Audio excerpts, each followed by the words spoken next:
Hey, Shackers! Welcome back to This Week in Switch 2.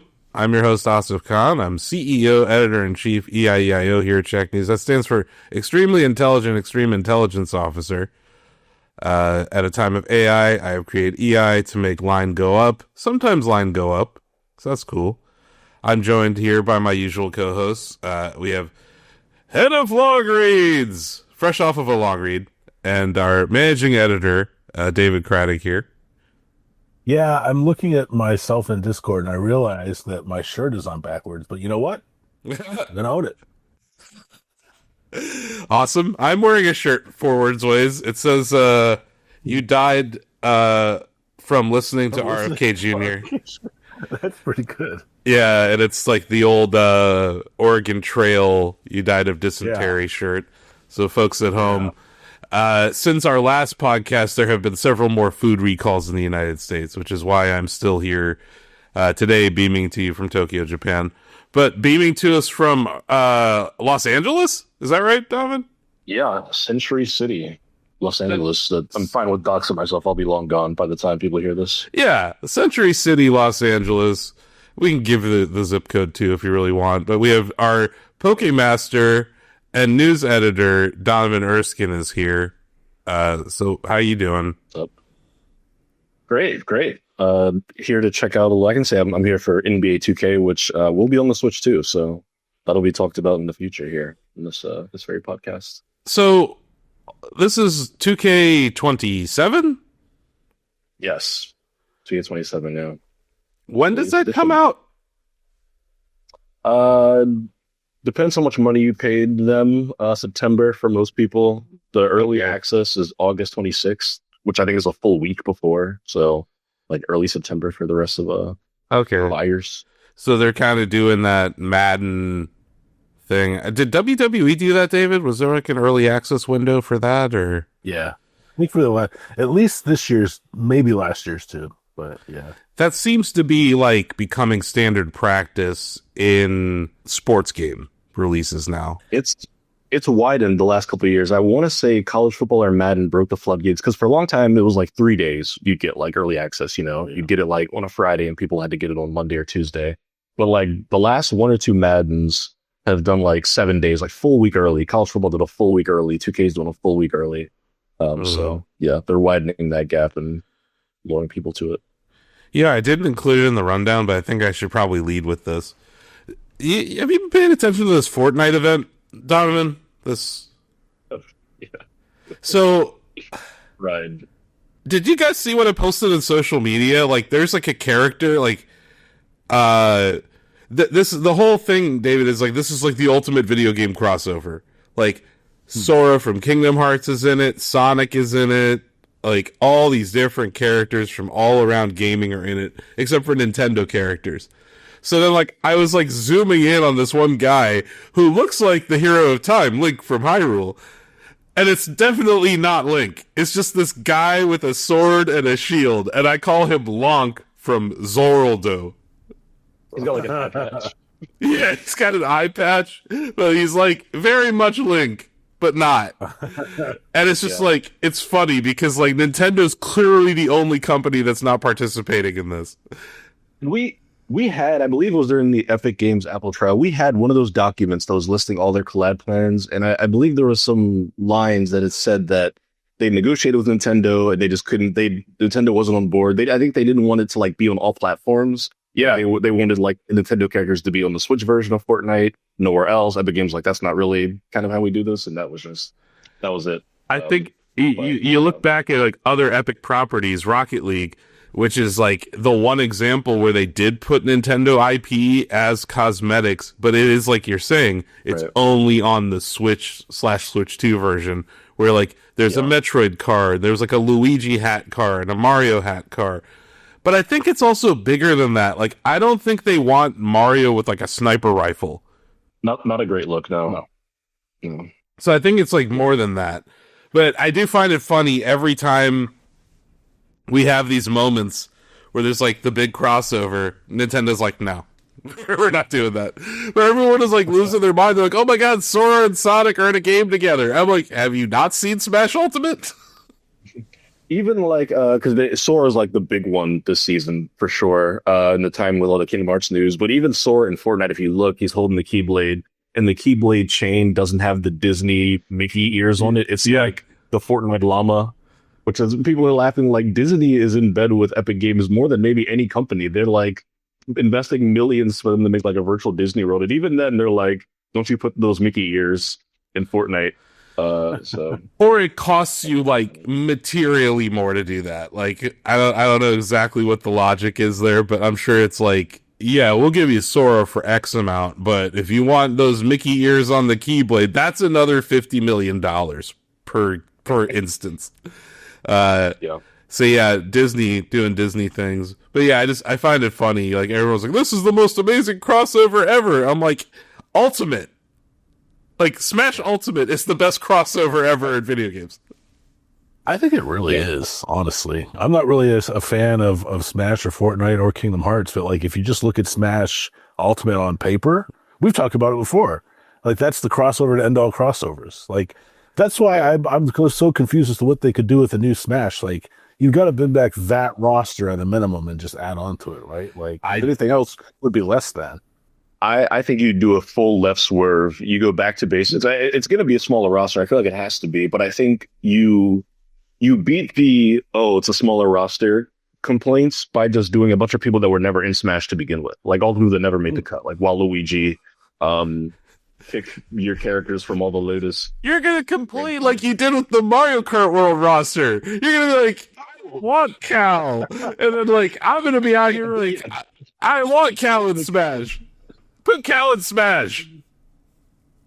Look, I think if you come in it and you're like, hey, it's Waluigi, it's Bandana Waddle Dee, it's the new generation of Fire Emblem characters. Like you just pick all these people that weren't in Ultimate because either they didn't exist yet or because they just missed out on the bus. Clearly a man with his finger on the pulse of the Smash community, suggesting more Fire Emblem characters being added to the roster and removal of other ones. That's crazy. But like the whole thing that going back to the crossover, when you see Mario, Sonic, Mega Man, and Pac-Man like standing next to each other in a video game, that was like a oh my god moment, right? And then yeah, sure, you had Steve from Minecraft and like all these other characters. But I think there's a big problem for this. I know I think your audio is peaking, or is this me? Oh my headphones. No, I think so too. So I was just saying, like, it felt like world peace seeing like Mario, Sonic, Mega Man, and Pac-Man all like standing next to each other in Smash. And I agree with you, David. Yep. Like, I don't know how they're going to top that. And then like even like Steve from Minecraft and like I don't know, Solid Snake is in the game. Like, there's so much. You just look at that roster. I think it's 88 characters in Ultimate. Like, I don't know how you ever top that. So like, I think that's why it's going to be a while before we see Smash. I think it's like that's an instance of quantity and quality to me, which is also how I wonder how they'll top it. Like the partnerships were so big for the time. And yep. I take Donovan's point. Like they could do a smaller roster with lesser known characters or previously unseen characters, I guess. But like, man, you said new Fire Emblem characters and you lost me. Yeah. I have a hot take about this when we get to that's all I know. I have such a hot take about this when we get to the Fire Emblem preview, because I have thoughts after playing through parts of that game. But I think the interesting thing about Smash as a franchise in the next installment, it's going to come out in a time where I think just pop culturally, most people are kind of over the massive crossover IP-ification of stuff. Fortnite's contributed a lot to that. Marvel movies have contributed a lot to that. But it feels like as Ultimate was 2018, you think you got like Avengers Endgame was like 2019. And in the years since then, it's all been so overdone that I do feel like people have started to turn back to like, we kind of liked it when it was a little simpler than this. So I feel like there won't actually be that much pressure to be like, you have to have every character that was ever in Smash ever in Smash with the speed 6, Smash 6. Yeah. I think there's an opportunity for them to kind of zag. I mean, there will be crossovers for sure, but I don't think they have to sell it by having more than ever before. I think the most important thing in Smash 6 is that Kirby is not dog water. Like, it's time for Kirby mains to eat again. Literally and figuratively. But yeah, like, I don't know. I think lean into Nintendo IP, to your point. Saw it with Kirby Air Riders, like they put Lolo and Lala in that. Like, that would be hilarious if they were in Smash. Those are HAL characters, David. Like, find more obscure Nintendo characters to put in it. But I do worry the same thing that happened in Mario Kart World for Donovan's going to happen again. If it's like, here's Dylan from Dylan's Rolling Western. Here's Pushmo. Like, Donovan's going to be like, why is Pushmo in Smash? I mean, just don't put Stingy on the roster. I feel like we could avoid that, Let's just keep it to named protagonists of video games or their sidekicks. Or like, embrace the F-Zero, put Samurai Goro in it, like there's some Nintendo IP, like, dude, Samurai Goro would be a good fighting game character. He's got a freaking katana, like he's a samurai, he's also a pirate, like he's kind of a scoundrel. Like, that would be interesting, like his kit could be cool. You could throw in Tingle from Zelda or something, like, I don't know. You just do an episode where we're just like, big segment, let's just build the Smash roster. Let's build a new Smash roster. Let's rebuild the Smash roster. I'm down. But yeah, it's big news this week, this whole Fortnite event, and like, I see a lot of people call, it's the best crossover ever. And I'm just rolling my eyes. I'm like, come on, guys. Like, we're acting like Smash doesn't exist. And also, to your point, David, like, the quality aspect of it, the soundtracks, the stages, the effort that Sakurai put into, like, faithfully recreating every character. That's how I like to describe Smash third-party characters. They feel like they were copy and pasted from their game, which must be so hard to do. Yeah. I remember when he talked about Steve and how they had to, like, recreate how levels worked in the game because of how Steve's mechanics work. So yeah, I think the attention to detail and like the reverence for IP that Sakurai has and Nintendo has for their partners, I don't think Epic can match that. I don't know. It'll be interesting. Like, I go back to like the Simpsons one last year, that crossover, and it was like, yeah, cool, but then like, I wish there were more voice acting things. Like, there was just little things where I was like, it could have been cooler if they did this. They were this. Feels like Epic just like tries to get shit over the line a lot of the time. Yeah, and there's been some cognitive dissonance for me. Again, I don't really play Fortnite, so my opinion isn't worth that much. But like, they have Batman. When people were telling me like, David, Batman's in it, I'm like, does he have a gun? And they're like, well, yeah. And I'm like, nah. Yeah, Batman running around with a sniper rifle, David. Don't you want to play a Batman game with a sniper rifle? It's like, yeah, you think about, you put Batman, even in like multiverses, which like Batman was really fun to play in multiverses because like he used the Batarang and like his actual, kit. Yeah, like it was Batman, it was Superman, like it was LeBron James for some reason. Well, like, I will never forget LeBron James being in multiverses. I'll never forget multiverses. Combos, man. You could throw the ball and hit people with it and do combos and dunk on them. He's a YouTuber now, Donovan. Did you know? Oh, is he? Is he lining up his next act? Yeah, he has @LeBron on YouTube now, and apparently it's just going to be a golf YouTube channel. Like, that dude is so half retired, it's not even funny. Like, he is... I don't know what the Philadelphia 76ers just got, but like, that dude is like, in his head, he's just like learning how to play golf. Amazing. So he is like more than half retired there. But yeah, I wanted to mention Fortnite at the jump here and just be like, calm down, everybody. Like, Smash Ultimate exists. Not that like they're the same game or anything, but just, like you said, quality over whatever the hell Epic's doing. But I just think it's funny, like, Nintendo promoted the event, and, like, all the comments under the tweet are just like, put Mario in Fortnite, put Samus in Fortnite, put Star Fox in Fortnite. I was like, come on, guys. It's not happening. Ever. No. On to some Nintendo news before... We're going to talk about the Duskbloods Closed Network Test, and we're going to talk about Fire Emblem Fortune's Weave, right? Is that the name of the game? So we're gonna hit those previews later in this episode, but we wanted to hit some Nintendo news as we tend to do on this Nintendo podcast. Pokemon Pokopia, which Donovan still hasn't reviewed, has sold 5 million units. My God. Yep. And that is exactly why the Pokemon Company and Game Freak were fine not shipping a Pokemon game in the fall of this year. I know when we found out Winds and Waves was going to be next year, people were like, wow, this is the first fall in so many years that there wasn't either a Pokemon game or the DLC for the last Pokemon game. And I think this is why, because they are sitting on a throne of cash from Pokemon Pokopia this year. But I think we're also seeing something else going on here. The Switch 2 has its Animal Crossing. Like, what was that game that was going to keep selling as more units of the Switch 2 sold? Yes, Mario Kart World is that, but Mario Kart World is this generation's Mario Kart 8 Deluxe, right? Like, they needed a kart game. But this is that cozy game that has a very long tail, and they've also attached it to the that Pick 3 bundle, so you can either pick Mario Kart World, Donkey Kong Bonanza, or Pokopia when you buy that bundle for the Switch 2 right now. So it seems like people are picking Pokopia, Donovan. Yeah, which I think it's probably the best choice. That's what I would also be picking if I was buying that bundle right now. I think it's a great game.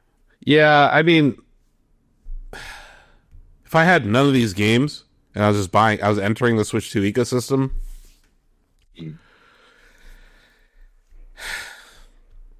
I'd probably pick Donkey Kong Bonanza. Like, that game, it's special. I think actually it is probably the best game, I think, out of there.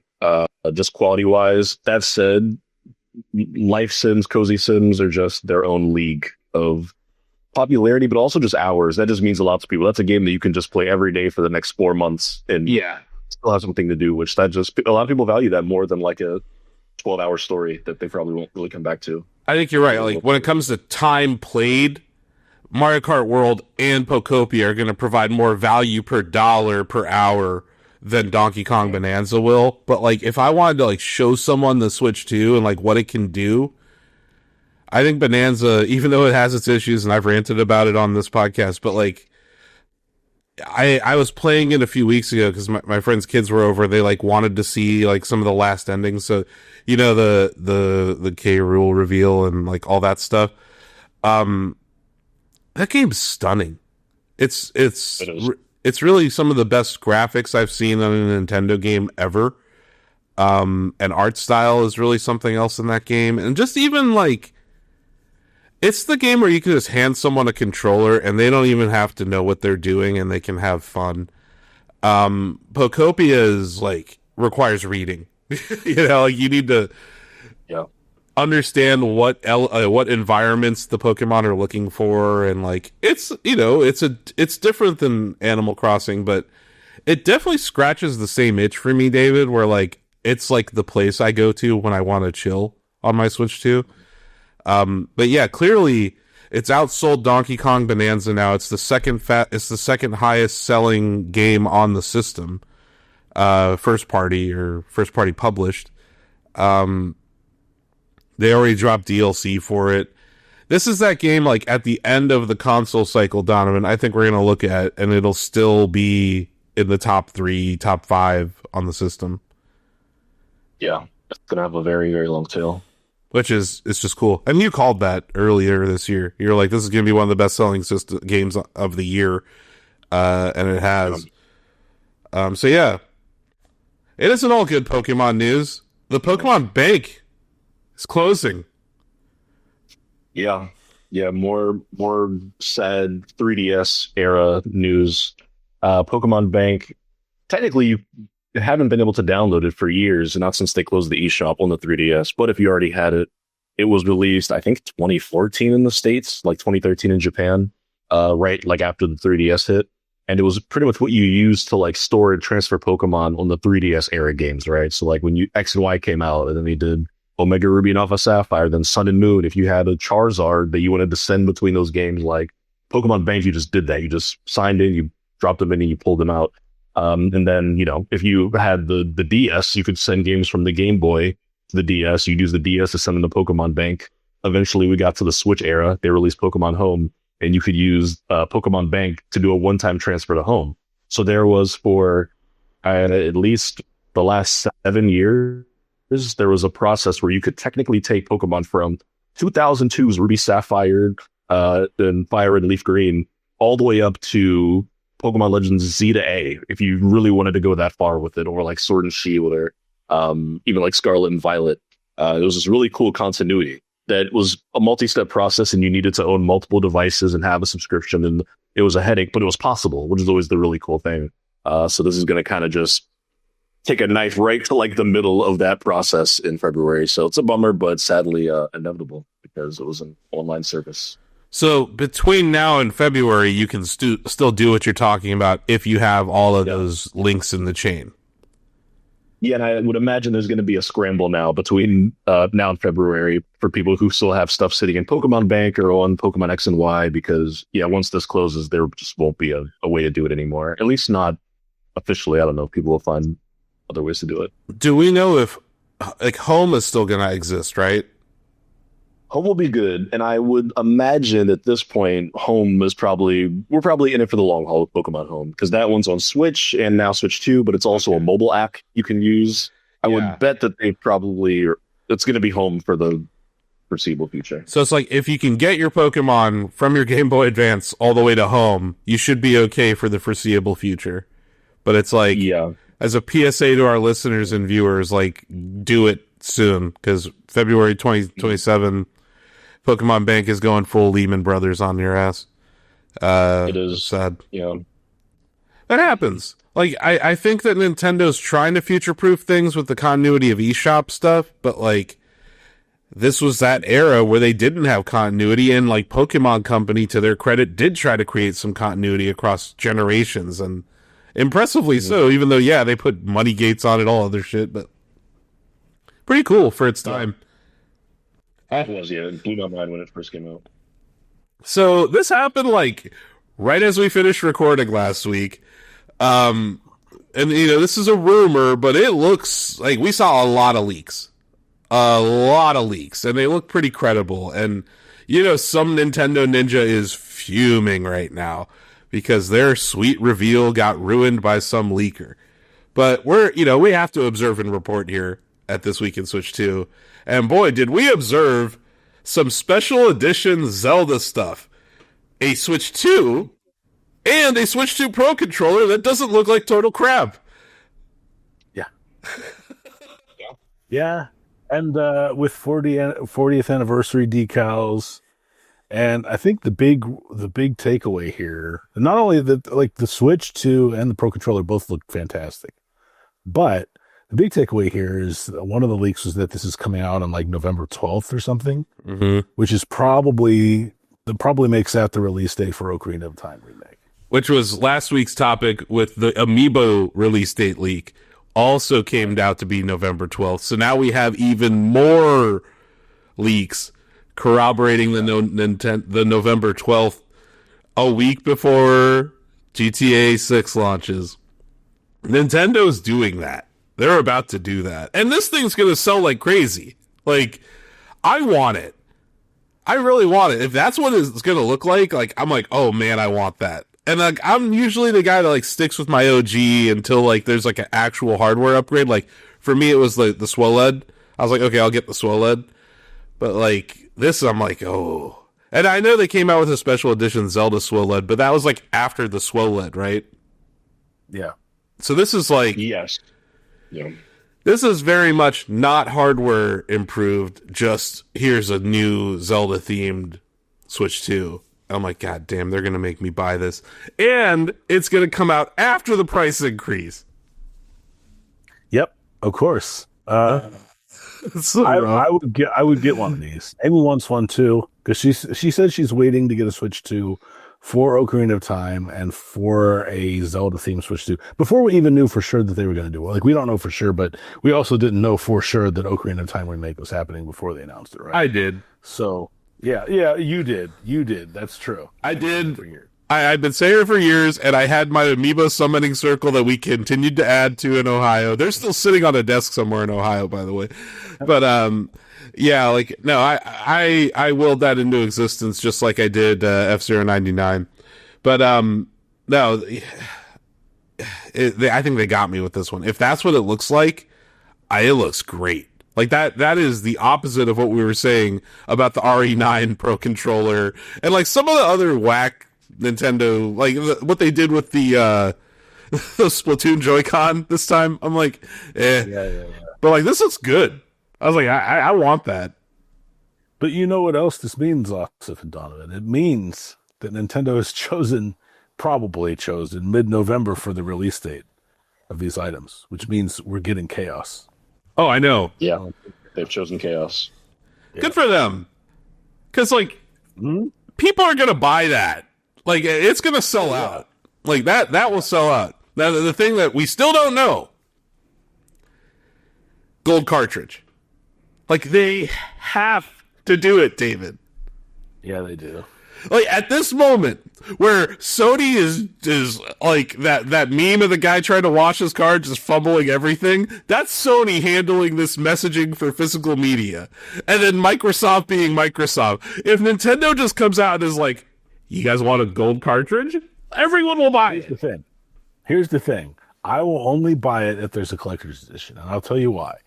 I have not seen my Breath of the Wild cartridge since March 3rd, 2017, whatever the date was, because it's just in the system. So I will buy it if there's a collector's. Took it out of your Switch 1 to put it into your Switch OLED, and he took it out of your Switch OLED to put it into your Switch 2. So you saw it in June of last year. Yes. But, like, I don't know. I would get it. I'm going to get it. I don't know why I'm arguing with myself.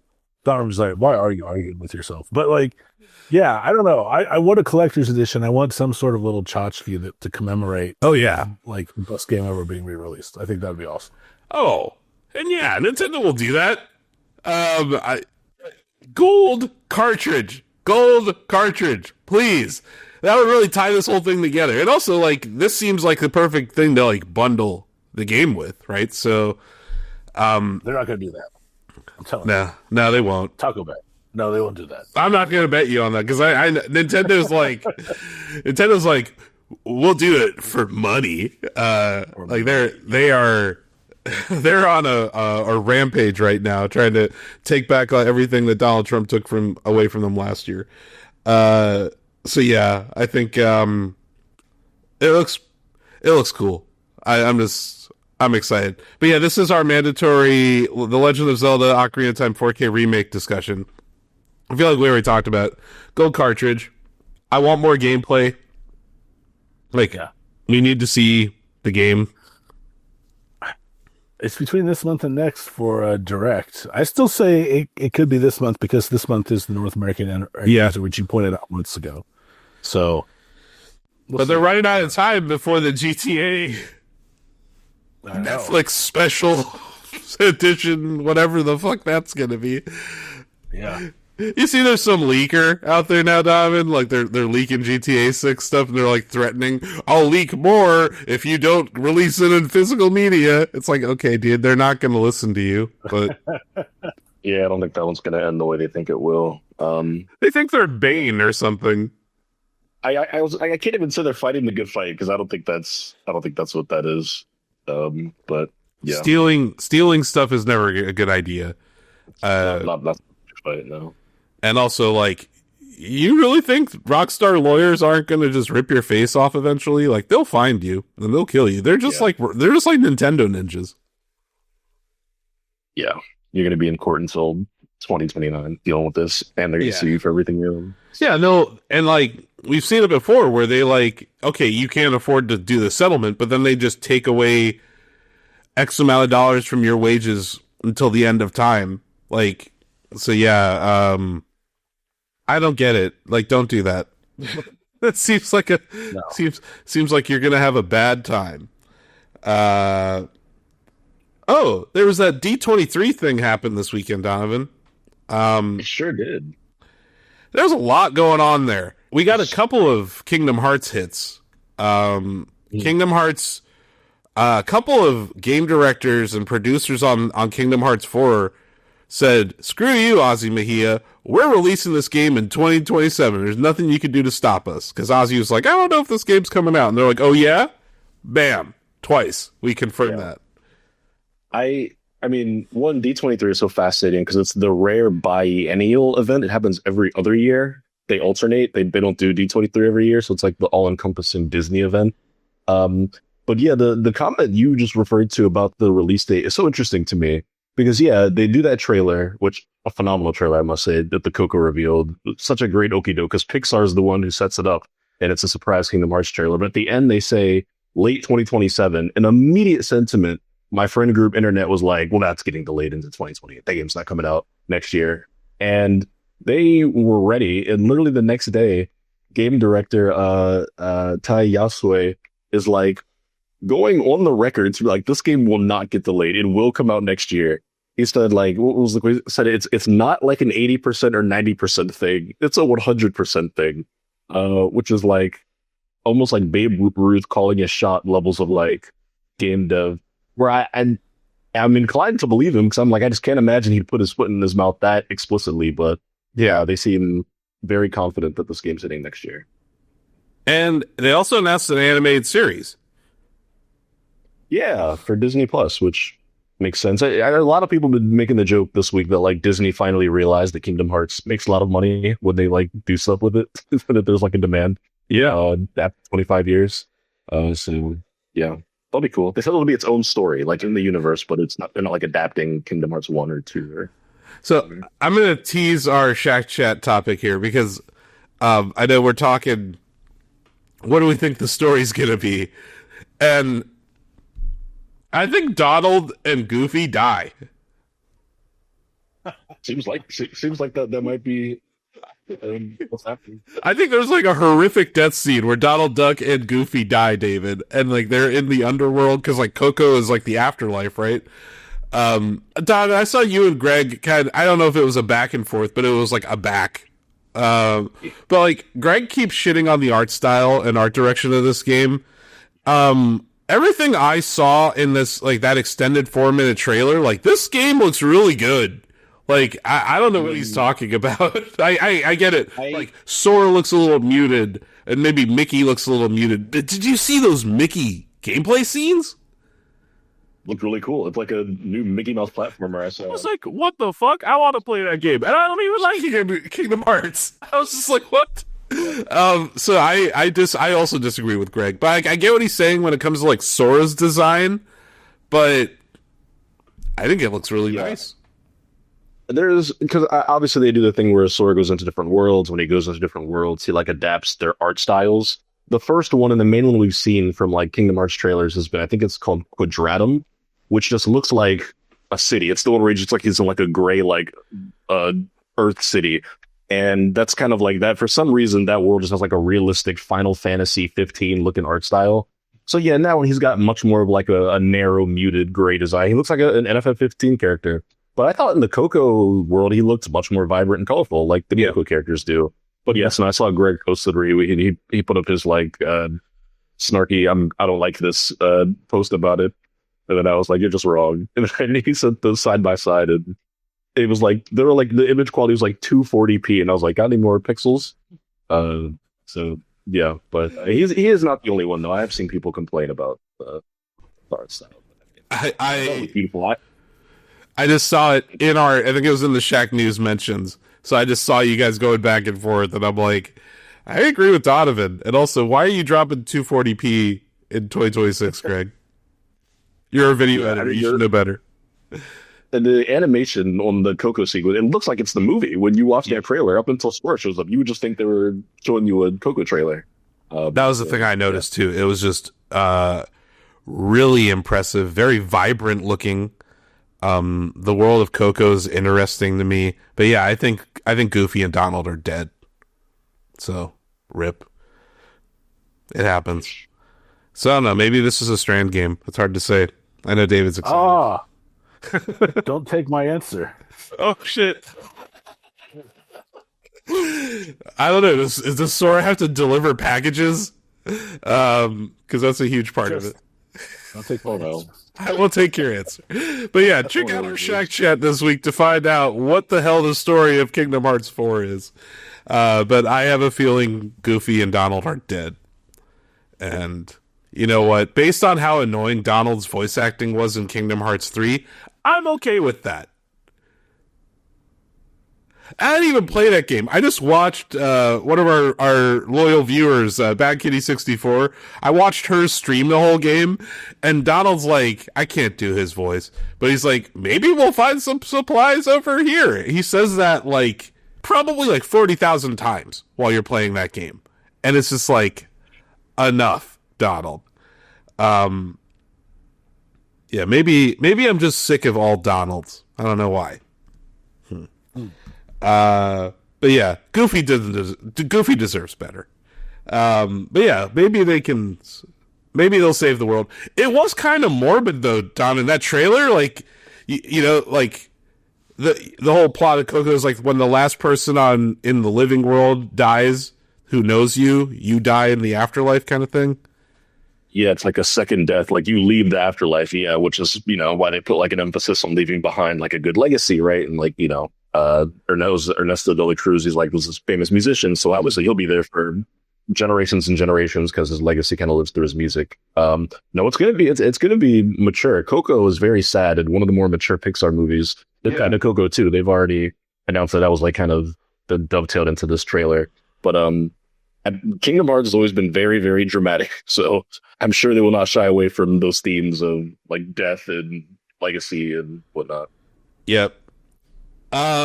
So yeah, we got a couple more news hits, not Nintendo really, but yeah, Kingdom Hearts 4 is coming out day and date on the Switch 2. I think a lot of people are going to be playing it on Switch 2. Yeah. And so yeah, this whole $100 game thing, you know, who the hell's going to buy a $100 game? 90% of Grand Theft Auto 6 pre-orders are for the Ultimate Edition. Yeah. Crazy stat. It's a really crazy stat. $100 game. People are buying it because they want those cars, they want those hairstyles, and they want that extra mission. Yep. And like I said, I'll do it. I'm just not pre-ordering Grand Theft Auto 6. I'm not like, oh man, I gotta give Rockstar my money in July. Like I don't. I'll buy the game, but that was going to be my thing with a stat like this is inherently a little like skewed because obviously the people that are pre-ordering GTA 6 months in advance are the most overzealous, hyped up fans out there, right? Which are those are the people who are going to pay the extra $20 for the $100 edition. I'm sure that'll even out as we get closer to the release. But yeah, people Take-Two CEO said like Strauss Zelnick was like, this is unprecedented levels of pre-orders though. So like they are seeing. That's true. If you believe some of these analyst numbers, it's like over 30 million people have already pre-ordered this game. So like, if 90% of them are paying $100 for this, that's crazy. That's crazy work by GTA. So yeah, thought that was interesting. In the whole era of Mario Kart World's not worth $80. Well, is GTA 6 worth $100? I guess it is. And man, this is a messy precedent, Donovan, because like I don't know if there's another game that can get away for selling for $100. That was going to be my thing. I was going to set a precedent until multiple games try to do it and flop or fail, but people will try after GTA does it for sure. I think the exception here is that it's not the standard edition. It's not like you have to pay $100. Yeah. But it is $80 for the standard. Yeah. So like that, I could see that becoming standard is more. I think the next to try it would be I forget who raised their price to $70 first, but then Call of Duty did it, and that kind of opened the floodgates for everybody to do it. Didn't Nintendo do it first? It might have been Nintendo. I think it was Tears of the Kingdom. Oh, that's right. Tears was 70. Well, no, 2K went up. NBA 2K went up to like $70 right after like the PS5, Xbox One came. I think 2K21 maybe. Yeah, like $70. Okay, so it might have been 2K. But then I remember got on that really quickly. Yeah. It seems like it was the live service side that was like, we need another $10 per unit, and like that was their argument. On the Nintendo side, to me, the next $80 game is going to be the 3D Mario game. Like, yeah, because people will pay whatever for that, and I won't complain. I think that's just going to become the case at all the big publishers, I think. I don't think that 80 is going to become the standard soon because we've already seen pushback. Like, remember when Outer Worlds 2 was like, orders are available now and the game's like $79.99, maybe it was $69. Then they were like, that's a lot. And then they immediately like took it back and like cut $10 off. Yeah. I think the games will try it and people will be like, no, we are not doing that. But yeah, I think like you said, 3D Mario, Elder Scrolls 6 is definitely on the radar firmly to be the next big $80 game. Like, I think those will do it, but... I could see a new Zelda game costing $80. Like, Ocarina of Time being a remake makes it kind of an outlier. Yeah. But I could see it like another... Like, just like Tears of the Kingdom cost a premium. I could see a new Zelda game doing that. Oh, yeah. I just didn't mention that because I think we're, like, so far away from the next Zelda game. Like, we are very far away from another Zelda game. Like, I think we'll get a... I don't know how Echoes of Wisdom sold, but I would say that we're probably going to get like a 2D Zelda game before we get a 3D Zelda game. I would like the team that made Echoes of Wisdom to get another shot because I think that game's delightful. And yeah, I also think like if we're doing remakes, Nintendo, A Link to the Past would be a really cool one to do. Like, in that Link's Awakening engine. Or even the Echoes of Wisdom engine, like, I think it would be a great remake. So, like, it seems like Nintendo is doing that more. I would like to see that, too. There's also, like, A Link Between Worlds would be kind of cool to see ported over to, like, a system like the Switch 2. But, yeah, I think we're, like, very far away from the next 3D Zelda. But I agree. $80 for that, like, I would buy it. No matter what. I just think even Nintendo knows like remakes need to sell for less. So like it would be smart of them to sell Ocarina of Time for like 60 or 50. Like 50 for digital. 60 for the physical. Yeah. 50 for the digital, yeah. But yeah, the next Nintendo $80 game, you know, folks listening, let us know what you think the next $80 Nintendo game would be. And if you have a PS5 or if you're one of the dozens of Xbox users, how much did you pay for your GTA 6 pre-order? We'd like to know. Or did you even pre-order it? Are you even going to get it? I think most people will. But yeah. I'm glad you brought up the Elder Scrolls 6, Donovan, because hip and cool Xbox CEO Asha Sharma, who's totally not a poser, definitely went to ZeniMax Bethesda Studios and she played the Elder Scrolls 6. And then also, like, kind of leaked that it's an 8-character subtitle, Donovan. So a lot of speculation over the... It's funny, because I read that tweet, and I immediately just thought, I don't think that was a specific number of asterisks. And then people immediately started deciphering it, and I was like, maybe it is, I don't know. It was fine, but Bethesda replied to her, and they put the same amount of asterisks in it. Sorry, let's not bury the lead. She said the scale and grandeur are incredible. Well, that's a relief. I always like my preview impressions to come from the CEO of the parent company of the game making, or the studio making the game. I think it's really important for Suits to tell me how great their products that are years away from coming out are. I think it's like super valuable and not cringy at all. Yeah. I don't know what else she could really say. Like, that could be a preview of every upcoming Elder Scrolls ever, right? Like, because they've each won up to the last. So it's kind of a nothing burger. It's what the playbook has been since the regime change at Xbox, where just take every easy win, whatever easy thing you could do to drum up excitement, that'll get the hardest of fanboys chattering. Like, do it, make the logo green again. Say that you see just her tweeting Elder Scrolls 6. That tweet popped off. It had millions of impressions. People were quoting it immediately, trying to decipher the title. It did what they wanted it to do, which was to make people think happy thought about Xbox. For people with brains and critical thinking, and also observant people, she walked by a giant inflatable rat that was inflated there by the union at Bethesda, and there were like red flags in the ground for every single employee that has been laid off by her this year. She literally walked by that and didn't even like acknowledge it. And, like, didn't even realize it. And, like, that really sums up Microsoft leadership. Like, oh, I went and checked out this great game.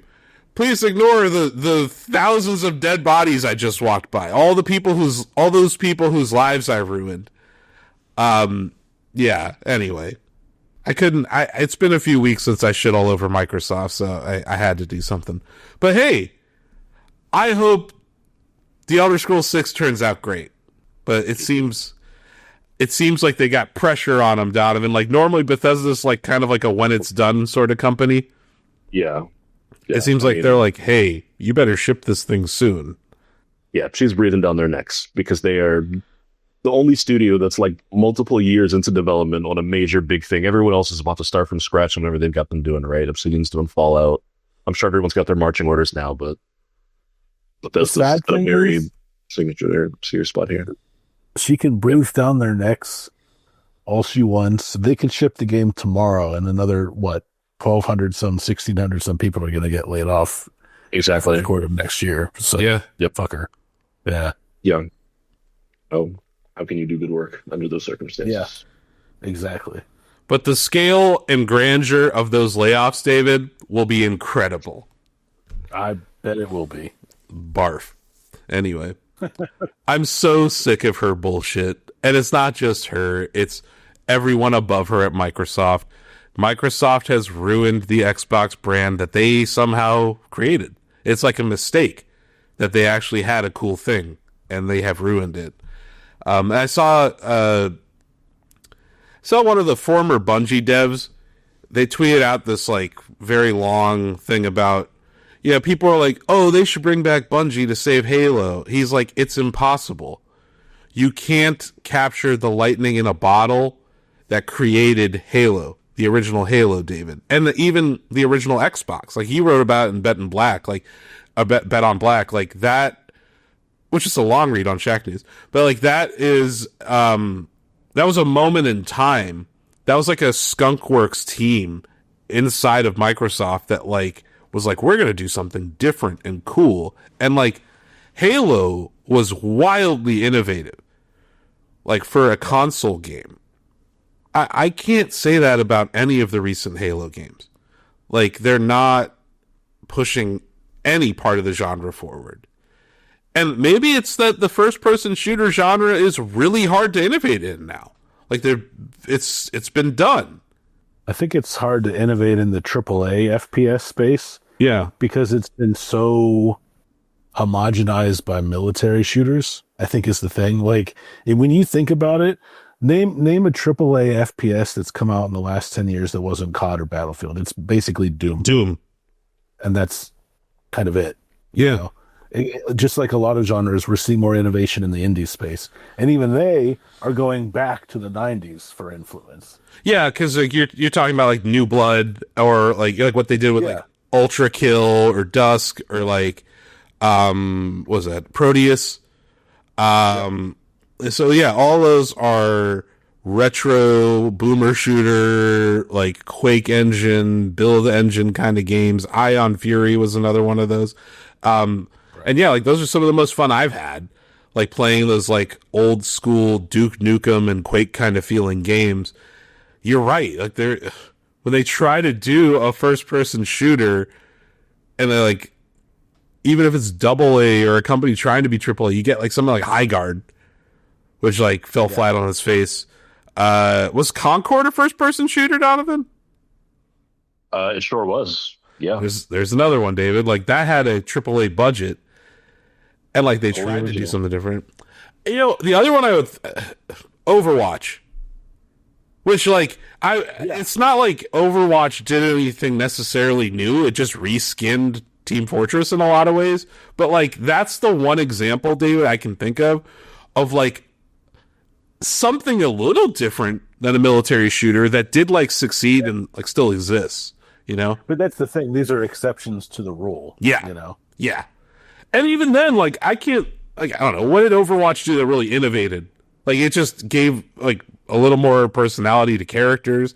Like, it had that Blizzard polish to it at first.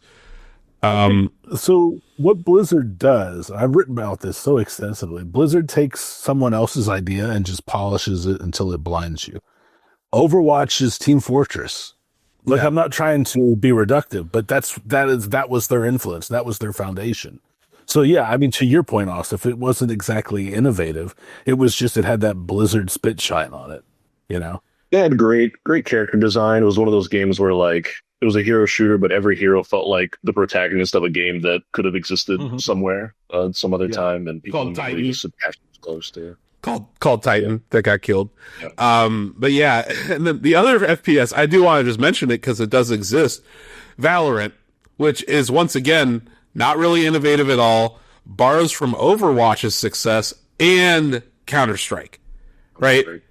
But like Counter-Strike, that's just Counter-Strike. Counter-Strike's been, and Counter-Strike was built off of the success of Quake, right? So like these are. It all comes back to Quake is my point. Like Quake, like without Quake, we don't get any of these games. But to your point, like the multi-billion-dollar company or IP right now are COD, Battlefield, army shooters, combat sims, or not even. And then you get your zombies, you get your Black Ops, you got your Battle Royale, like PUBG. Honestly, like PUBG, probably one of the more innovative. Yeah, I would say so. I think Donovan's had to answer a call. But yeah, like I would say PUBG might be one of the more innovative first-person shooters in the last decade, David. And it's really just applying the Battle Royale format, which came from Arma, I think. Yeah, it was an Arma mod. Yeah, it was the Battle Royale mod from Arma. So, like, once again, like, even PUBG didn't really innovate. PUBG just took a mod and made a game out of it, right? But, like, I would say the Battle Royale was probably the most recent big thing that was, like, added to a first-person shooter. But, yeah. So, maybe I can name, like, 3 games other than Doom, to your point, in the last 10 years. Right. Meanwhile, I could list like a dozen or 30 failed FPS games. Because Lord knows they all land in our inbox, David, at Shacknews. Like, I don't want to shit on any individual companies that are trying to do things. Like, there's companies trying to do things. There's like several companies tried to make like a Left 4 Dead style game, and it just didn't land. Companies have tried to make hero shooters, and they haven't landed. But like, yeah. A game that would have been in this list, Perfect Dark, that would have been right there. It looks so cool. I really wanted to see what they were going to do with that, but it was not meant to be. And then even at Nintendo, Metroid Prime 4, like, failed. Yeah. So, like, it's really hard to... And I know Metroid Prime 4 is, like, barely a first-person shooter, but it's a first-person's perspective adventure game with combat. Yeah. But, like... Yeah, it's just hard to make a compelling first-person shooter. Everything okay, Donovan? Was that your hotel phone? That was my hotel phone. It was the front desk making sure that I got my merch from the 2K events. So yeah. Wow. Okay, that's interesting. Was it Kawhi Leonard's representatives? Was it Aspiration? No, I did hear at least one person. I overheard at least one person make an Aspiration joke though today because we were at the Clipper Stadium. So yeah, I figured like how many toilets were there? Were there enough toilets? I went to the bathroom and there was a row of what looked like at least 25 urinals. And then you went down and there were like 16 like stalls of toilets on that. I was like, he wasn't lying, man. Yeah, like Steve Ballmer, formerly of Microsoft, David. He's the richest owner in all of sports. And when he built the Intuit Dome, I believe is what it's called, in Inglewood, California, he was screaming. You remember how he used to go, developers, developers, developers? He was doing that, but he was saying toilets, toilets, toilets. So he made a arena where he claims that if you have to go to the bathroom, you will miss less time than any other arena in sports because he has made enough toilets and urinals for everyone to go to the bathroom. It also has a ton of other stuff going on. It's a technologically very advanced arena. It is a remarkable stadium. Inside, all I could think about was like, I kind of really want to watch a basketball game here. Yeah. Didn't they have the All-Star game there recently? Was it this year? They did, yeah. They just had the Yeah. social games there, yeah. Yeah. Yep. But yeah, they're also embroiled in a scandal about salary cap circumvention and cheating and paying this player kind of under the table. Pablo Torre's done a really good job investigating it. He actually won a Pulitzer Prize for his investigation. But yeah. Anyway. Sorry, we got a little off topic, but I just wanted to make sure you were okay, like your hotel wasn't burning down or something. Yeah, no, all good. Cool. Speaking of sports, you reviewed Madden 27, so I didn't have to. I did my civic duty and reviewed another Madden game.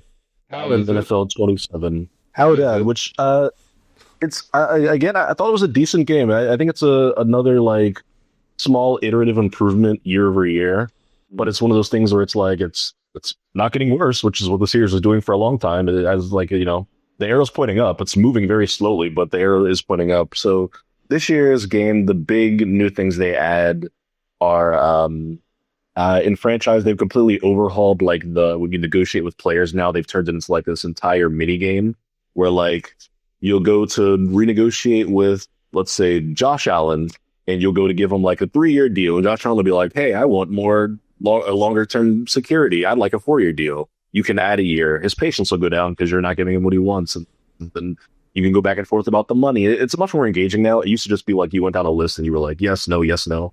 So that was interesting. They added more positions to like a superstar, which is just the career mode. You just make your own character. You can now be like an edge rusher on defense. You can be like a safety on defense if you want to make like an Ed Reed, Troy Polamalu kind of character. And they added tight end, which I was kind of shocked. I didn't realize tight end wasn't in there before, but they added tight end, so you can do that as well. Which, I'll be honest, it's kind of fun playing tight end because you could. It's the only position. Well, that's not true. Running backs also block, but your job is just blocking people half the time, depending on what tight end you are and what kind of offense you're in.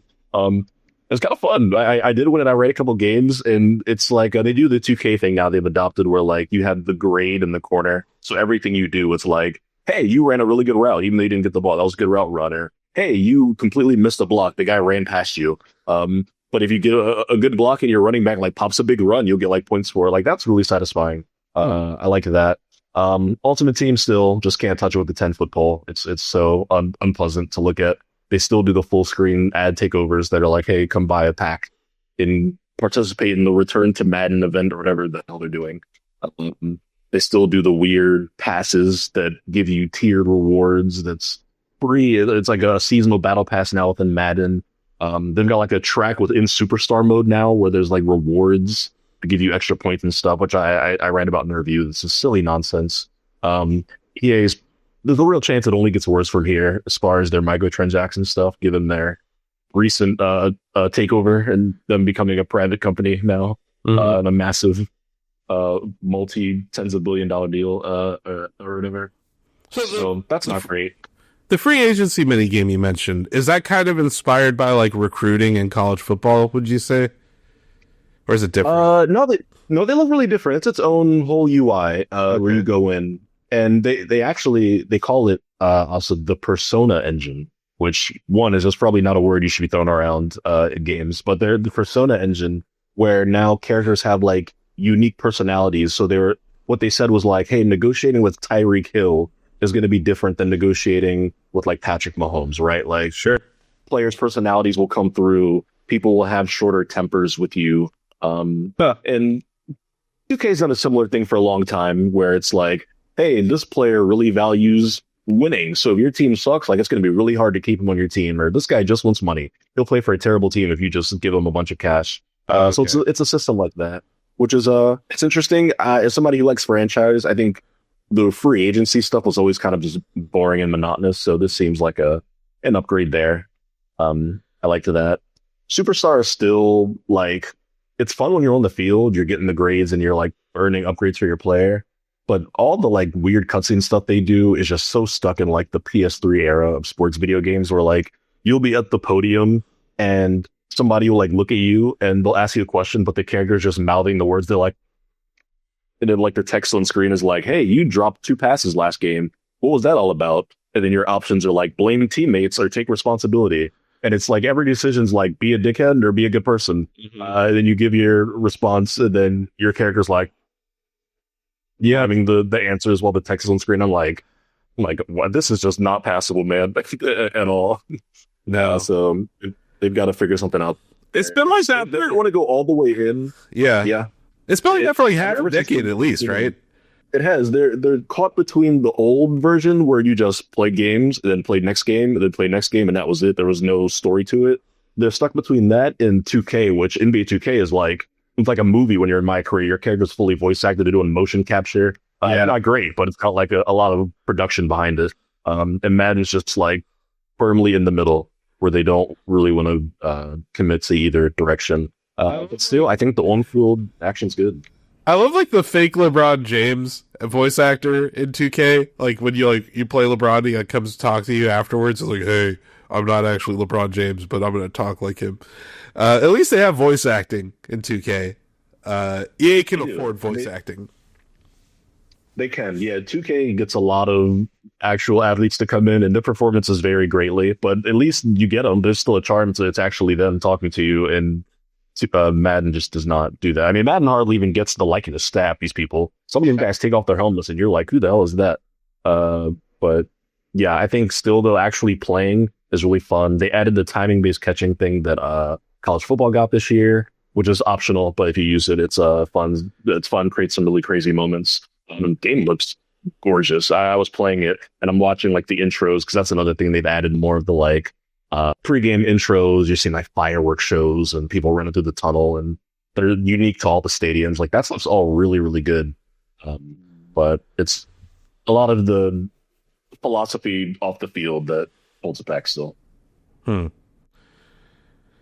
Yeah, I'm not playing it, but you have fun. Are you going to play it with your friends, or are you guys going to just stick to college football? College football has really dominated, man. It's taken over the friend group. Last year, we tried to do like a Madden franchise parallel to our college football thing, and we did like a season and a half, and then people just were like, I just college football, man. So yeah, I think Madden's, it'll be a solo thing if I get on there and I just want to play as the Ravens, run around as Lamar Jackson a little bit, scratch that itch, but not much else. Probably. I'm probably going to stick to college football 2013. Coach Divick's getting those boys ready for a non-NIL season. But yeah. But now on to the main course of our podcast here. Donovan, you haven't shut up about how much you love Fire Emblem Fortune's Weave since you've been playing it for preview and maybe even review down the road. What do you want to tell the folks at home? What's so great about this? Fire Emblem Fortune's Weave has just really gotten off to an amazing start with me. It is the latest game from Intelligent Systems, which is the studio that makes those games. It's one of those weird franchises that is exclusively published by Nintendo, but not developed technically by an internal Nintendo studio. Although Intelligent Systems like only works for Nintendo, except for when they like very rarely deviate from that. And yeah, to me, I wrote about it in the preview. This feels like the sequel to Three Houses, which was the 2019 Fire Emblem game that's when it came out on Switch. Probably safe to say, definitely the most popular game in the series by modern standards last 15 years.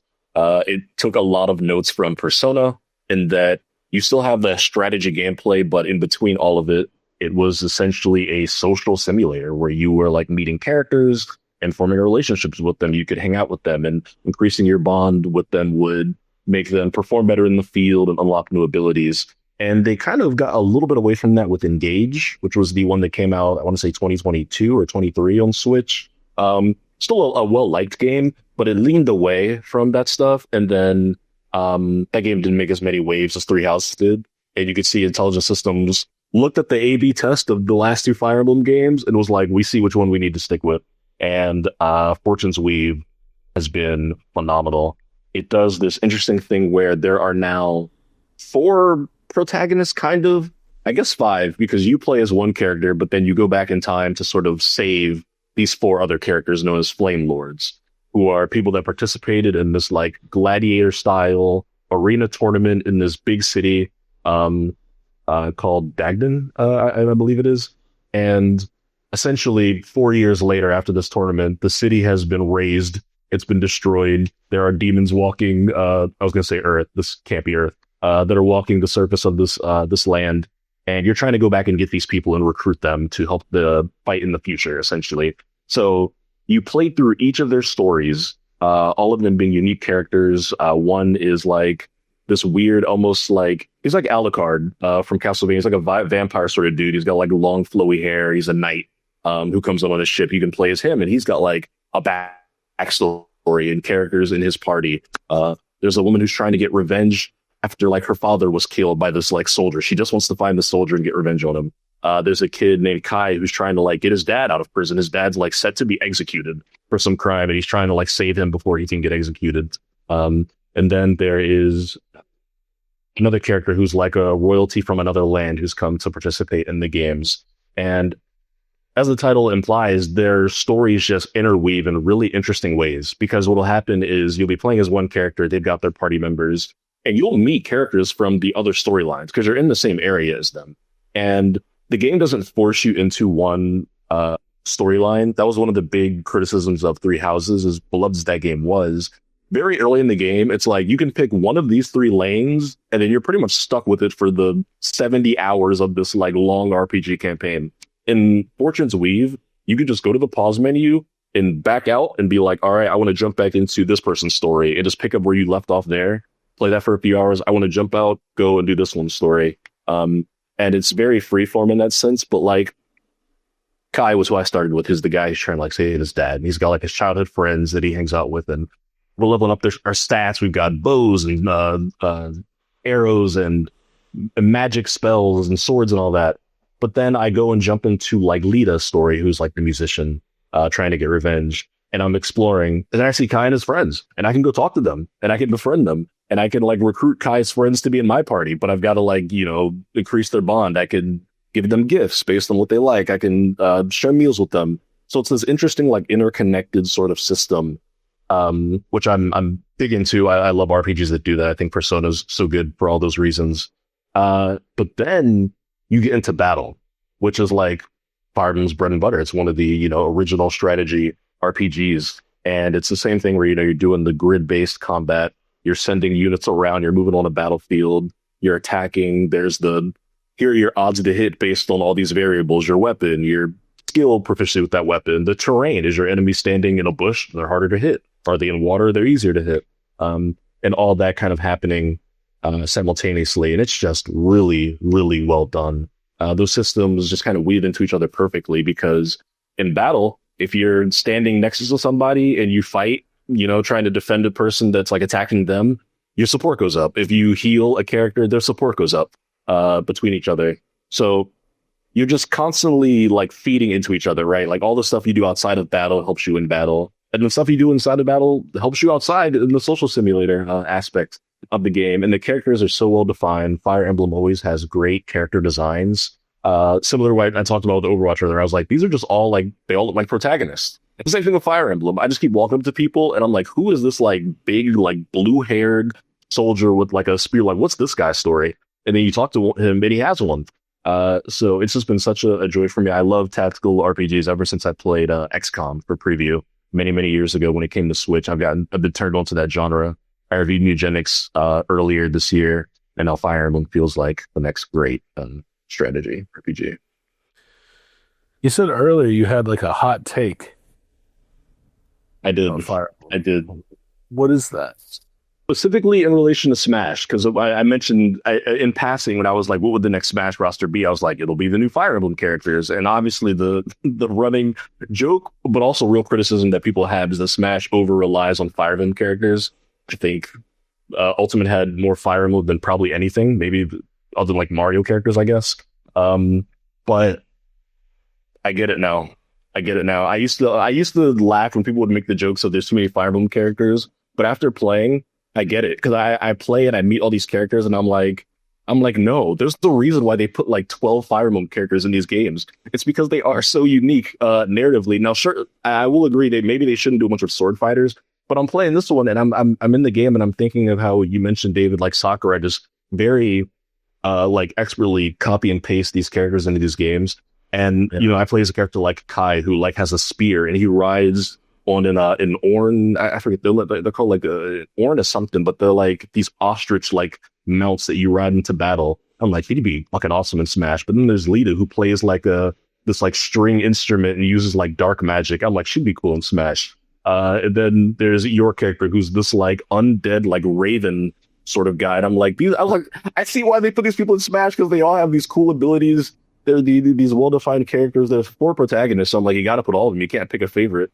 So no, my hot take was that I think it's good, actually, that they put a lot of Fire Emblem characters in Smash, and I think it's because it's for good reasons, because the series produces a lot of unique and interesting characters, more so than a lot of its colleagues. That's cool. Fine. Fine. Okay. Fine. But buff Kirby while you're at it. For the love of God. Can Kirby beat the ass? Kirby. Like, it's ridiculous. We're 6 games in already. Like, can we buff Kirby, please? You've been nerfing him for, like, at the very end of Smash Ultimate, Kirby got, like, 2 buffs in the last 2 patches. That was the first time Kirby had been buffed since, like, 64. Like, they have nerfed Kirby for, like, generations. Because Kirby was OP in 64, right? Yeah. Anyway. No, I'm fine. I'll let you. Here's the deal, Donovan. You can get 4 Fire Emblem characters in the next Smash, okay? In exchange, I want Samurai Goro and a buffed Kirby. That's all I ask. Deal. I'm big on that one immediately. Okay, Nintendo Ninja, please let Sakurai know. I know he's locked in a basement somewhere, being forced to make the next Smash Bros. Game. God bless him. Yeah, I googled. Shouting up like, how is Kirby Air Rider sold? And they're like, go back to work. He's like, but I did well with another game. Let me out. So I googled Intelligent Systems. You're right. This is so Nintendo, because it's not owned by Nintendo. But I looked at some of the games they've worked on, David. This is insane.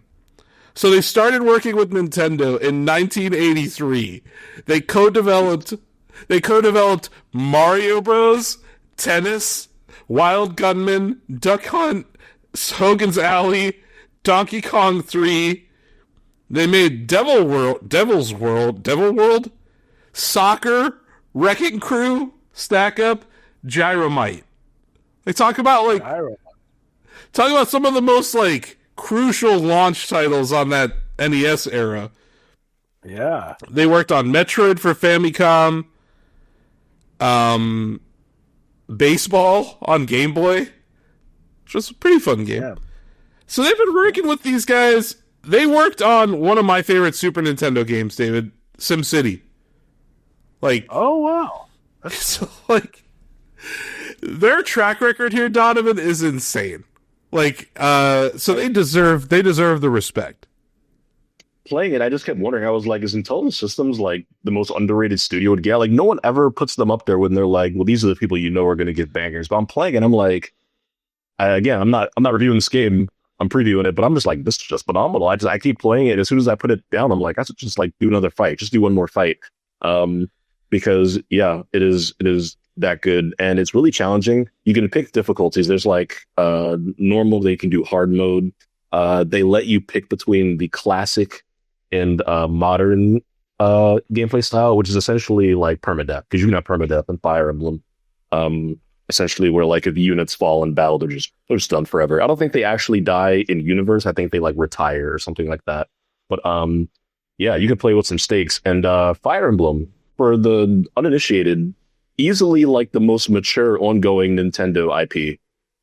They're dropping dams and hells. They're talking about people dying. They're showing people getting murdered. They're talking about when they gouge people's like rip people's chests open and like tear their hearts out and stuff. It's they go there. It's just a couple other games I noticed. Mario Paint, and they co-developed Super Metroid. You talk about like one of the best games ever, David. Also, developer of Advance Wars, which makes a lot of sense, Tom, because like this whole like I'm like, oh, okay, well that's why they're so good at these tactical games. But yeah, like I agree. Maybe one of the most underrated studios ever. And like that Nintendo thing where, yeah, they're not a Nintendo developer, but boy howdy, have they been working with Nintendo for over 40 years, you know? Yeah. And it's like, Nintendo's weird like that. They'll work with a company and they'll be like, we'll pay you, you do the thing. And that's just the relationship for a really long time. And then one day Nintendo's like, maybe we should just buy them. Like what happened with like Monolith. Yeah. Maybe you should buy Intelligent Systems, Nintendo, but maybe they don't need to. Maybe they just like working together. But At this point, they're like, we've got a perfect, business relationship here. yeah. It's such a Japanese company name though, like Intelligent System. I know. Yeah. Oh yeah, very much so. Anything else you want to let the folks know about your preview of Fire Emblem Fortune's Weave? I can give some. I mean, I think the Fire Emblem fans are in for a huge treat. I think that similar to when I saw them show the first gameplay of Pokopia, and I was like, oh, this is going to be a hit. I played this game for a few hours, and I was like, oh, this is probably going to be the best-selling Fire Emblem game. I think this game is going to, like, do incredibly well, maybe at least by Fire Emblem standards, because the series historically obviously doesn't sell like a Zelda or Pokemon or Mario game. But I think that this one is going to make waves on the Switch too. I think this is going to do very, very well once we start seeing those numbers come in. So, I played a game. Would you like to hear about it? Yes, Okay, also, tell us about F-099. I'm glad you asked. I won 4 races in a row this week, guys. 4 in a row. Pretty impressive. Hard to do. But that is not what I'm here to talk about. I played a Switch 2 game coming out sometime. We don't know yet. But the closed network test happens this weekend. Because you guys know, out of all of our staff, I'm definitely the one that should have gone to From Software's studio in Japan, right? Like, I am a very accomplished Soulsborne player, right, David? Like, I've actually... Your audio is peaking again. It is? Of course. I played the Duskbloods, the closed network test, in a controlled environment at From Software. I'm probably the least qualified person on staff to be doing this. I'm not good at Souls games, but maybe I am now. Hard to say. So this is a very interesting game. It's multiplayer. It is a game that was built up from the ground as a multiplayer game, which is why I'm glad you mentioned F-099, David, because that is also a multiplayer-only game, but it's also a game that you, by yourself, can play. And the Duskbloods is that. There are 8 players in a Dusk battle, right? And you have, in the closed network test, there are 6 characters to choose from. Albert, who is like, he's the guy you saw in the original reveal trailer. He has a gun and a sword. Layla is a sniper who has like some blades for close combat. I can't remember her name, but there was like a lady with these like circular blades that she throws. She's kind of like Katana or something in like a Mortal Kombat, David. There's a senator named Samir who has like kind of close combat stuff, but he also, I'll get into like some of their superpowers. Oh, there's this guy, Jan. Jan looks like he's straight out of Dark Souls, David. He's wearing a helmet. He looks like a knight, but he's not wearing his armor. He's like wearing like long johns, but he has his helmet on, and he's walking around with an axe, and then his like range attack is that he shoots like fire out of his hand. So he feels like you dragged him out of Dark Souls and just plopped him into the Duskbloods kind of thing. And then there's Zork. Zork looks like a Big Daddy from BioShock. So he's like underwater guy. He has a little beak, so he's like maybe a bug person or something. I don't know. on paper, David, I should love Zork. Zork has a jetpack. Zork fires rockets out of his back. Zork has a giant electrified cable that he smacks people with. Like, really interesting character. Miyazaki, I actually got to participate in a roundtable interview with Hidetaka Miyazaki, the Lord of From Software, the game director on the Duskbloods. And I asked him his favorite. These are called Blood Sworn, not Bloodborne, David. Blood Sworn. These characters are called Blood Sworn, not Bloodborne. Sworn. We're gonna make that very clear. His favorite character in the closed network test is Zork, but he also said he enjoyed playing as Layla. I personally found success with Albert. So once again, I'm the least qualified person on staff to be playing any Souls game, especially a brand new one. So after what was probably about a 30-minute presentation, the first day of this preview event, where this game's complicated, guys. There's a lot of stuff going on. I'm going to get into it. And I'm also going to have a preview video where I try to explain it. Because, it's just different. The thing I guess at the head of this preview, I really want to say, this is a different game. And we're talking about how hard it is to make, a different feeling FPS right now, David. But, it's hard to make any kind of game feel new. This feels new. This is a new idea. This is something that Miyazaki started working on in 2021 before Elden Ring shipped. So, this is something that they had been working on for a while. It began development on the Switch 1, which, my God, this would have been ass if it released on the Switch 1. So they said they were very, very happy when they heard about the Switch 2, because they were like, how are we going to do everything we want to do in this game? Especially the online component and the graphical component. So I'll get into some of the details here. So this is a phase-based multiplayer game. It is PvP with some PvE elements, but I would say this is a PvP game. Yes, there are some PvE elements. There are going to be moments where early on, there are 4 phases. Okay, so first phase of the game, it's 8 players. And I believe at the beginning of phase 3, there is a culling down to 6 players. And at the end of phase 3, there's a culling, going into phase 4, there's a culling down to 3 players. This is in the 8-player Dusk Battle mode. There's also a duos mode, and that culls down to 2 teams of 2 at the end. So I'm going to focus on the single player here, but so phase 1, well, I think what appeals to me here is when you play Elden Ring, David, you have a build, or when you're playing Dark Souls or Dark Souls 2, you're I'm going to be this kind of character, I'm going to do this kind of thing, I'm going to focus on these attributes, right? In the Duskbloods, there's no real continuity across Dusk Battles. So it's each time you play this game, it's you were re-rolling your character, right?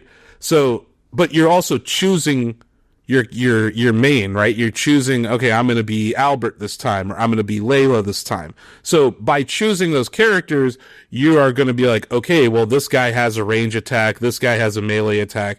You're you are going to inform some of your decisions that you make. But there's this roguelike element to how they have designed this game, where sometimes you spawn in a place and you run into the right thing and you start killing the right thing, and you're increasing your XP. So XP will increase your attacks, it'll increase your health. But I want to get into how do you win this game, right? So they have this concept of virtue, and virtue can be earned by doing different things in the game. There are repulsion virtue. Repulsion virtue can come from killing smaller enemies. This is that PvE element. You will just encounter a wolf or something early on in that phase 1. Repulsion virtue is if you kill that thing and you get that, right? And then sometimes it will drop a heart, and you can grab the heart, and it'll allow you to increase an attack or upgrade one of your special attacks. Yeah, I do want to mention each character has a special attack that you start with, and then you can upgrade, like once you level up, you get a second special attack. So, and then those like different virtues allow you to upgrade your specials or upgrade like your cooldown times and like all sorts of things. So once again, this is all just happening in like a 20-30 minute period, right? Like a dusk battle is maybe 20 to 30 minutes long, and it's 4 phases. So there's repulsion virtue, there's flame virtue.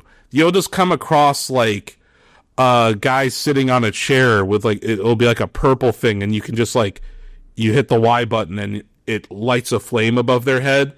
You get virtue points for doing that. So those are some like single player kind of things, right? Like that's not necessarily PvP. You can get like commendation virtue. So if like you're the person who killed more enemies, like the PvE element, if you killed more enemies during that round, you get like a commendation virtue, like a collector, I believe is what it was called.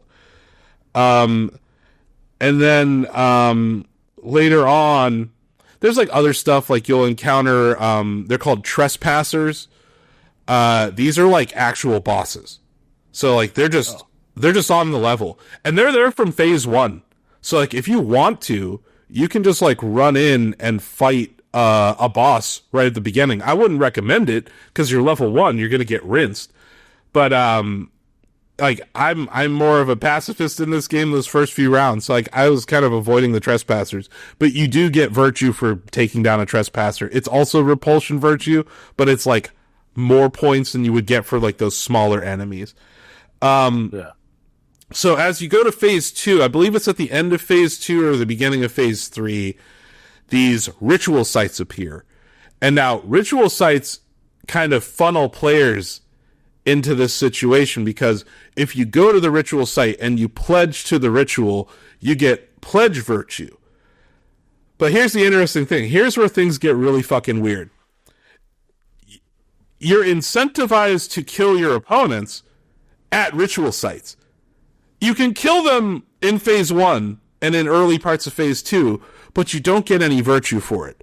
But if you kill a PvP player at a ritual site, while the ritual sites are active, you get sword virtue. And that's where things get like crazy, because you'll get like huge swings in virtue points from doing that. Because like if you kill someone, it was like something like 18 points, which is a lot. So you can get like sword virtue for killing your opponent at ritual sites. But early on, there's really not that much incentive to kill your opponent. And I wanted to mention this, like, you can form alliances in the first 3 phases. So if like you run into someone early on and you're both at a trespasser, you can be like, okay, let's maybe form an alliance, and then you're not attacking each other. Also early on, if you're at a trespasser, you can like put out a help me, like a summon, and everyone in the game will be told, hey, there's a trespasser fight going on. Do you want to go there? And you can just hold down the minus button and it like fast travels you to the fight. And then you can help. And then if you all take down the trespasser, you can get some virtue points. The person who hits the last hit on the trespasser gets more virtue points though. So that's that like, oh nice. That's that like PvP element, right? So even though you're working together, you're kind of like, yeah. And then also there's times where like you get there and you're like, yeah, I kind of want to just kill this guy because I'm going to take all the trespasser points, right? So like, it's weird. You're like frenemies. Even when you're working together in this game, you're not really working together, because at the end you're gonna fight. You know, like, you know that this is all boiling down to a fight. So after phase 2, it calls from the top, you know, from 8 players down to 6. So that's based on your virtue points that you've earned.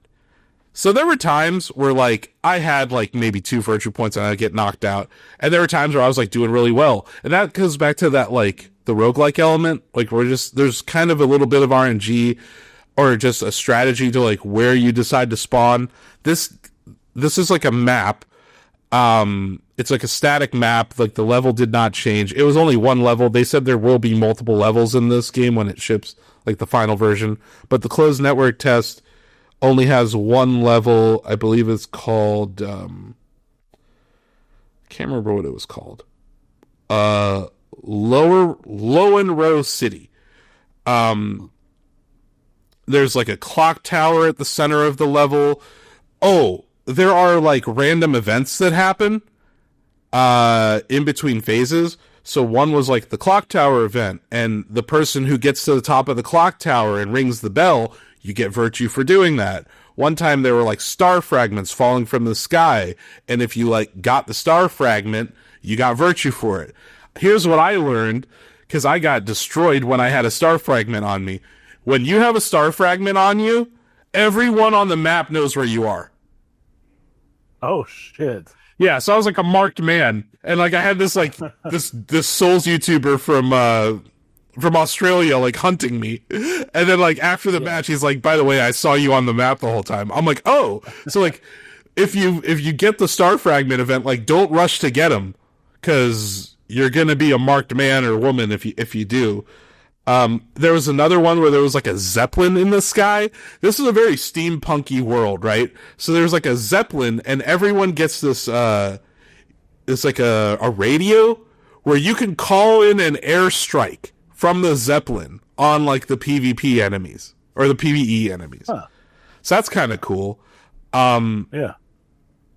So that's like some examples of like the events that happen, and it's like random rolls, right? So like sometimes you get the star fragment event, sometimes you get this other one, sometimes there's these little bulbous blood-filled guys that like if you kill a bunch of them, it helps you increase your special attacks. So like sometimes there'll just be a bunch of those guys on the level. That'll be an event. But a lot of the time those are distractions. Like, because only one person's going to get the clock tower thing. So if you get to the top of the clock tower after they do, you're too late, right? So you wasted that amount of time. And this is a time-based thing. Like, each phase is based on a certain amount of time. And there's a clock on the top right of the screen that, like, counts down. I do have to say, the music gets really cool towards the end of phases. And, like, during the changes to phases, there's, like, an element of, like, intensity that increases. It reminds me of Majora's Mask, how the music in Clocktown would change, is getting like creepier and more dread-inducing. It just is kind of like the clock is ticking. Yes. You know? So like you even hear it tick when you get to like the last 20, 30 seconds or whatever. So it gets crazy, and there will be times, like especially in phase 2 or 3, where you're at a ritual site, the clock is ticking, and like you kill the guy and you get the sword virtue at the last second, and that puts you right above them, or that gets you like into the next. You avoid the culling, right? So yeah, that's like some of it. There are these characters called kin in the game. That are like familiars or like NPC buddies they're these like gold circular portals that you pull them through, and then you can have them with you the whole time, and you can like summon them. And like one of them was like his name was Baritone, and he would just start singing, and like as he sings, he heals you. So he's like, la, la, la, la, la, la, la. And like, if you let him sing his whole song, like you get a little bit of a buff. There's this, I'm trying to remember her name. Oh yeah, I actually wrote them all down. Undead Marlowe, he was kind of weird. But they attack alongside you. Nia, the sister of the Briar, she is like wielding 2 swords, is like a melee attacker. She's great. Like, she was really good when you're like Layla the sniper. Because like, you know, Layla doesn't have the best melee attacks, but like if you have like a melee kin, that's kind of great. And once again, like you don't choose your kin. You pull one through the gate and it's like kind of RNG. And then you can also level up your kin during the Dusk battle.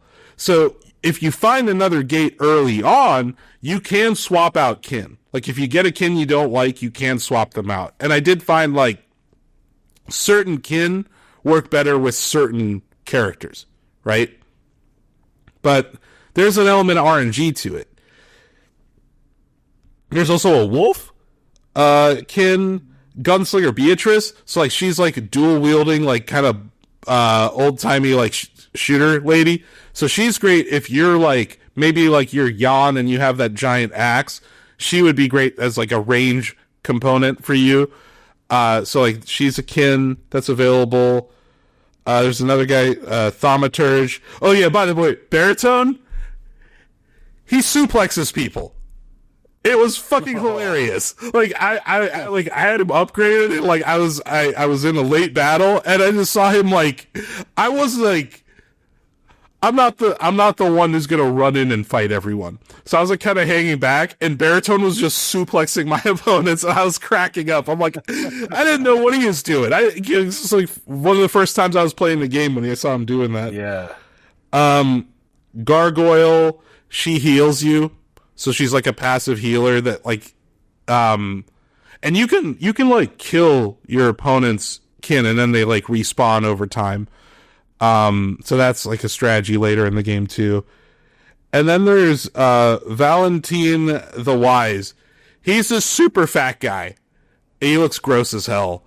And he's aggressive. That's all I can say. He's another one of those like fighter guys. So those were the kin that were available. That's just another element of this game where it's like the earlier you find a kin, the better, because there's also going to be like drops and different enemies that drop like XP for your kin. So like if you can level up your kin, they have other things that they can do. They become more powerful.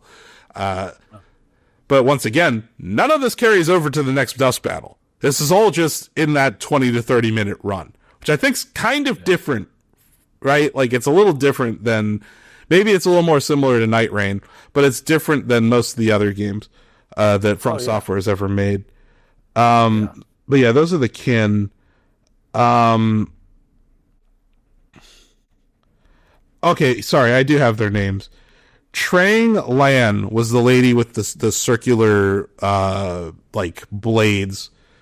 I did not like her. Senator Samir Patrice is the guy... I kind of want to talk about some of these guys' superpowers. So tell me how on the nose this is. Senator Samir Patrice, his superpower is he turns into a dinosaur. Nice.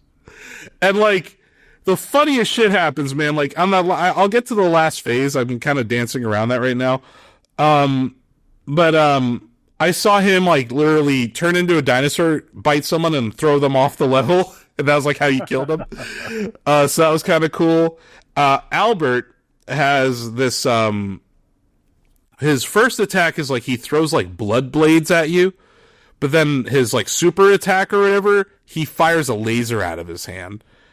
Layla the sniper has a freaking machine gun that comes out of her chest.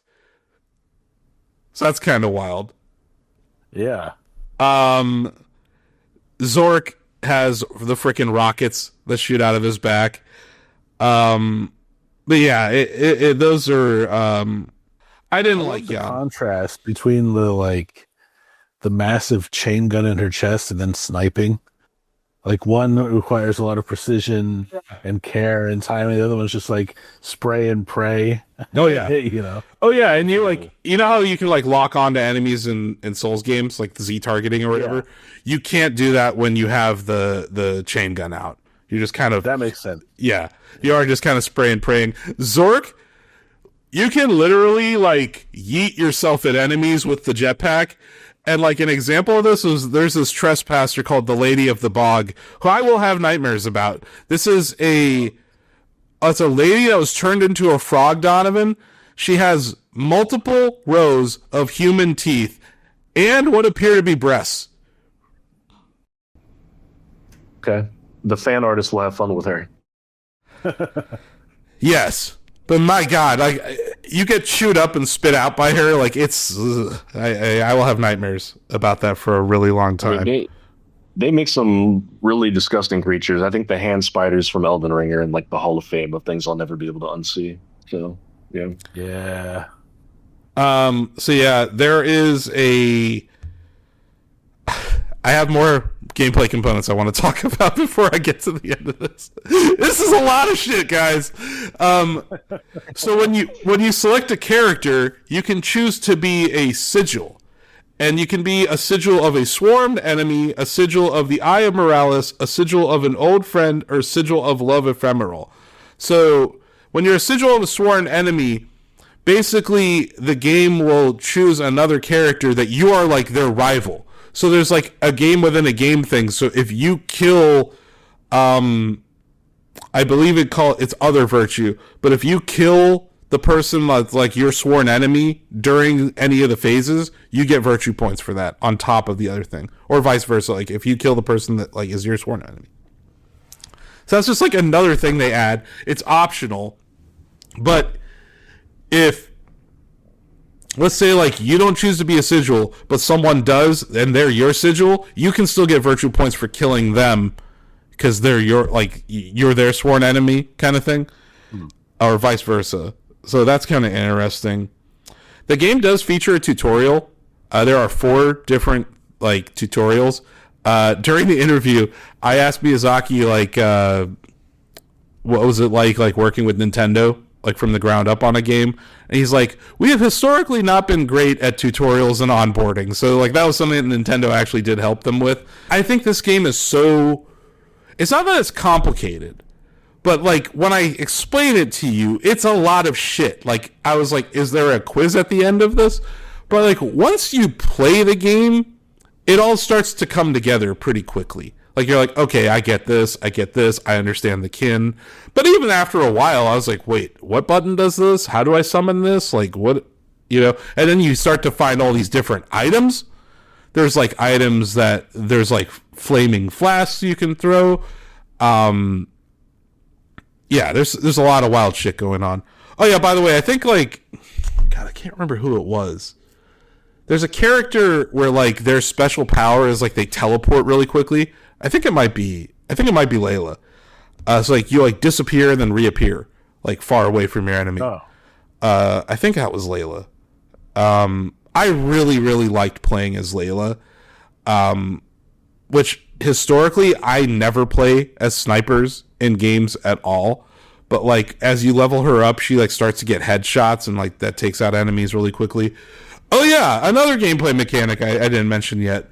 So there's this like howl mechanic, and basically this is how they've implemented parrying in this game, David. Like so like you are kind of vampires in this, like the Bloodsworn are Bloodsworn. They're not vampires, they're not werewolves, but they're kind of both.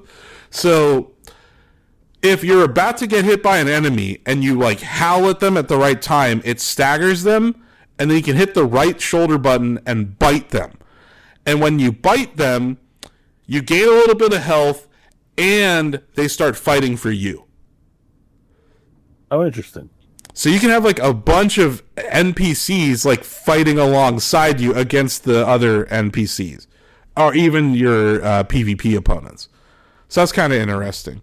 So that's how they've implemented like the parry mechanic in this. It's not like a traditional parry. Surprise, surprise. I also suck at that kind of parrying. So like when I did it, it was kind of rare. And there were times where I did it on like these giant lumbering enemies, and I was like, that wasn't very useful because like I'm going to be very far away from this guy in a few seconds. Which brings me to traversal. This game has quadruple jumping. Whoa. You can jump, and then you can jump in the air, and then you can jump in the air, and then you can jump in the air. But then you can also dash. So this leads in the air. You can also dash on the ground. So it's like 5 things, right? So this leads to crazy verticality in level design, but also in combat. So like when I'm in a fight, I'm like, not only can I run away, I can jump away, right? But also it leads to like different kind of traversal, right? There's a verticality to the whole level. And just so you're not worried, there's no fall damage. So you can just yeet yourself off of a cliff and you're fine, as long as it's not on the edge of the level. Yeah. Which leads me to probably why I did well at this game. This game does not punish death like other Souls games would. There is no penalty for dying early on in this game at all, except for the fact like you lose a little bit of time to respawn. You're not going to respawn exactly where you died. You actually choose on the map where you want to respawn. But the fact that you like respawn and there is no penalty, except if you die by the hands of a PvP enemy at a ritual site, right? In those first 3 phases, that's really the only time you're penalized for dying. And it's not like you're penalized, but they're rewarded. And because they're rewarded, you are going to drop down the leaderboard against them, kind of thing. But like, for someone who dies a lot in video games, I found that kind of relieving. It's not like, oh, I lost all my souls, or I lost all my whatever the hell they call it in Bloodborne. So yeah, there's less of a penalty for death in this game, David. I thought that was kind of interesting. Yeah. Let's see if I missed anything.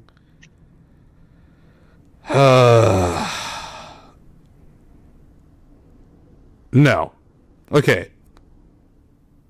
Oh, you get health restoration. Like when you respawn, you have 2 flasks that'll like help you heal. So when you die, you get more of those, and you can also pick them up as you play through the game. There's a ton of items that you pick up. Like enemies will drop items. You'll find items lying around. So there's that element, you know, like most Souls games. So yeah. I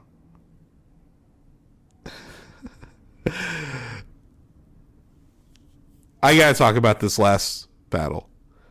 So, if you're lucky enough to be in the top 3 at the end of Phase 3, you are beckoned by the Grail for a final battle under the moonlight. And so we were playing, there were 16 people at this preview event. We were playing 2 games at a time on the closed network tests, like in From Software Studio. So the first time, after we all did the tutorial and we listened to the presentation, the first game, guys, I won. Oh, yeah. Wow. Nice. Crazy. So I had enough virtue to be in the top 3 going into the final battle. I was Albert.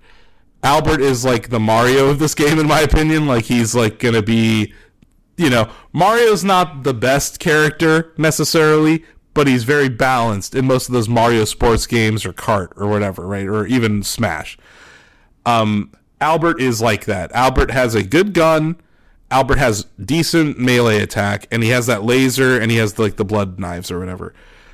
So I was Albert, and my strategy was, because this is a 3-person battle. In the single-player version of the the Dusk battle, it ends with 3 people. My strategy was to sit back and let my 2 opponents fight each other.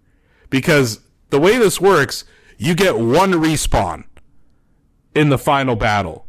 So I let one of them lose their health and lose their life, and then I attack the other one, so that they're both down respawns, and then I have my 1. They realize what I'm doing. They start kicking the crap out of me together. I lose my life, and then they fight each other again. One of them dies. I come back and I kill the last person. That was when Baritone like suplexed them. And I'm just like cracking up. I'm like, I can't believe that just happened. Wow. It was exhilarating, is the only way I can describe it. Because it goes from like, early on, I've really struggled to figure out how to like describe this game to people, because it kind of feels like the early part of a battle royale, Donovan. You know, like when you drop in Fortnite and you're just like looking for a weapon and you're just like trying to level up your gear, right? In this, it's like, okay, I'm trying to level up my XP. I'm trying to find a kin. I'm trying to like get some flame virtue, like wherever I can find the virtue. I'm trying to get virtue, right? And then, like, second round, you have your kin, the ritual sites appear, and that's, like, kind of like the circle element. The circle doesn't close in on you in this. It's not like Night Rain in that respect. but there's a funneling aspect when the ritual sites appear, because that's where you get your virtue, right? And you can get virtue by lighting it or by killing others there. So by the time you get to this like final thing, it's a very small environment, and yeah, I got a kill. I got my 2 kills, and I got the W. And it was interesting because, you know, we're all in this like LAN kind of setup there. As people got knocked off, people started like watching from over your shoulder. So I had like a developer from Software like right behind me, like watching me. And it was just like, once again, I am not the Souls guy on staff at all. Right. So I'm like, God, I gotta do this. I gotta do it for Shacknews, right? And I did. Literally the first, like, I guess the technically second game, but the first time this group of people had ever played the game, I won. And I'm just like, I'm sitting there laughing. I'm like, I have no business winning this. But yeah, like, it was that feeling that you get when you win a battle royale, Donovan, or even a death match in like Quake or Halo, David, like that feeling when you're first place, or that feeling when I win F-Zero 99, it was very similar, where it's like, man, everything went right. There's a bit of serendipity to each battle royale game win, right, Donovan? Like, there's this element of, man, I did everything right in like a Quake match, like a death match, David. Like, when you win, it's because of all these things that led to that moment where you won. This game gets that perfectly. And it's like, why I think it appeals to me maybe more than a traditional Souls game is it's like 20 to 30 minutes, right? Yeah. I'm not dedicating 100 hours to that feeling of accomplishment. It's 20 to 30 minutes. And if I suck, it's even less. Because, right, like, if you get called after the second phase, it's maybe 15 minutes or 10 minutes. And then it's like, okay, I lost. I can get back in there and try again. Like, right. You know, but there's element of, like, what kin did I have? What character did I play? Where did I go first? Did I kill a trespasser? How did I, you know, so I ended the first game with 70 virtue. 12 of it was from sword virtue. 36 was from pledge. 3 was from repulsion. 6 was from flame. 5 was from commendation. And 8 was from other. So it's like, there are all sorts of ways to get to that final battle. And when you win, it says, you are the victor. You are a victor of the fleeting dusk. And it plays this like cool little cutscene where you get the grail at the end. And there's this like cool blood. There's like a moon with like a drip of blood coming off of it. But yeah, so that's like the gameplay loop. It's quite extensive. Like I said, it was really fun. Most importantly, I went into this like very concerned that the game might not run well. Just because some From Software games have struggled on Nintendo hardware in the past. From Software has had issues porting things to PC in the past, or even Steam Deck with Elden Ring. Elden Ring Tarnished Edition had its issues last year. It seems to be kind of resolved based on what I'm seeing early on. But this game runs great. This game looks great. You are going to see... I wasn't able to confirm or deny this, but like, you know how the Nintendo Switch 2 is using DLSS technology, and the number one place where it's usually noticeable is in characters' hair. Like Grace in RE9 is a good example of that, or even Leon's hair. I'm pretty sure they're using DLSS in this game. It does not detract from the game. It enhances it. It is visually impressive, but it runs well. Like, it's not choppy. The gameplay was fluid. That, to me, is so important in a PvP combat game. And they call this an adventure game, is how they described it. It's a multiplayer adventure game. But, yeah, I can't believe I won. I was shocked that I won. The fact that it was like the first time, right? Because that means like it was a level playing field, right? And I'm playing against people who like their whole life is just playing Souls games, right? Yeah. So I was just looking around like, okay, I won. And then like, because I'm at a preview event, I'm like, okay, maybe Albert's my guy. But like, I kept going down. And I played every single character. And yeah, like I didn't like Jan very much, but like what I was going to say about this, it feels like, it sounds crazy, but there's like a feel of like a fighting game to this where, you know, like in Mortal Kombat, David, like you have a character that like fits your play style, right? And then you become attached to that character because of that. That's how the Duskbloods feels. Where like it's not necessarily that any of these Bloodsworn characters are bad. It's that certain of them will fit your playstyle better than others. And I'm someone who likes having a range attack. And I felt like Jan's fire attack wasn't long enough of a range. Albert's range attack with the gun is not overpowered at all. But it's good in that it keeps enemies away, it stuns them for a second, and then you can get in there and chop them up, right? Layla's great in that she moves very quickly and she has that sniper, right? So like you can, like if you level up her sniper, you can do serious damage from distance. And then the meta when you play with her is like get the hell away from your opponent, right? So it's different for each character. And like what I found just from watching other people play, Souls players seemed to gravitate towards Zork. Zork is slower and more calculated with your movements. Like, you know. That makes sense. Yeah. So I think, like, I thought that was interesting. But it does feel like it's been made more accessible by some of these gameplay mechanics. Miyazaki did say that he was inspired by Catan, Settlers of Catan. There's a card in it called The Longest Road, or a mechanic in that like that was what inspired the concept of virtue points. And like that is kind of like a tabletop concept, right, Donovan? Like the idea of like victory points that like carry over across rounds and stuff. So they were influenced by tabletop a little bit. I don't know how this is like, you know, like Fortnite, when you win, like maybe you unlock a backpack or something. In F-Zero 99, when I win, like I unlock cosmetics. In this game, from what I've seen, you unlock like lore bits. Like there's this whole explanation of like your character's lore, the lore behind weapons or enemies or trespassers. Like when you encounter something in the multiplayer game, your like codex adds more stuff. So like that's how they're explaining lore so far.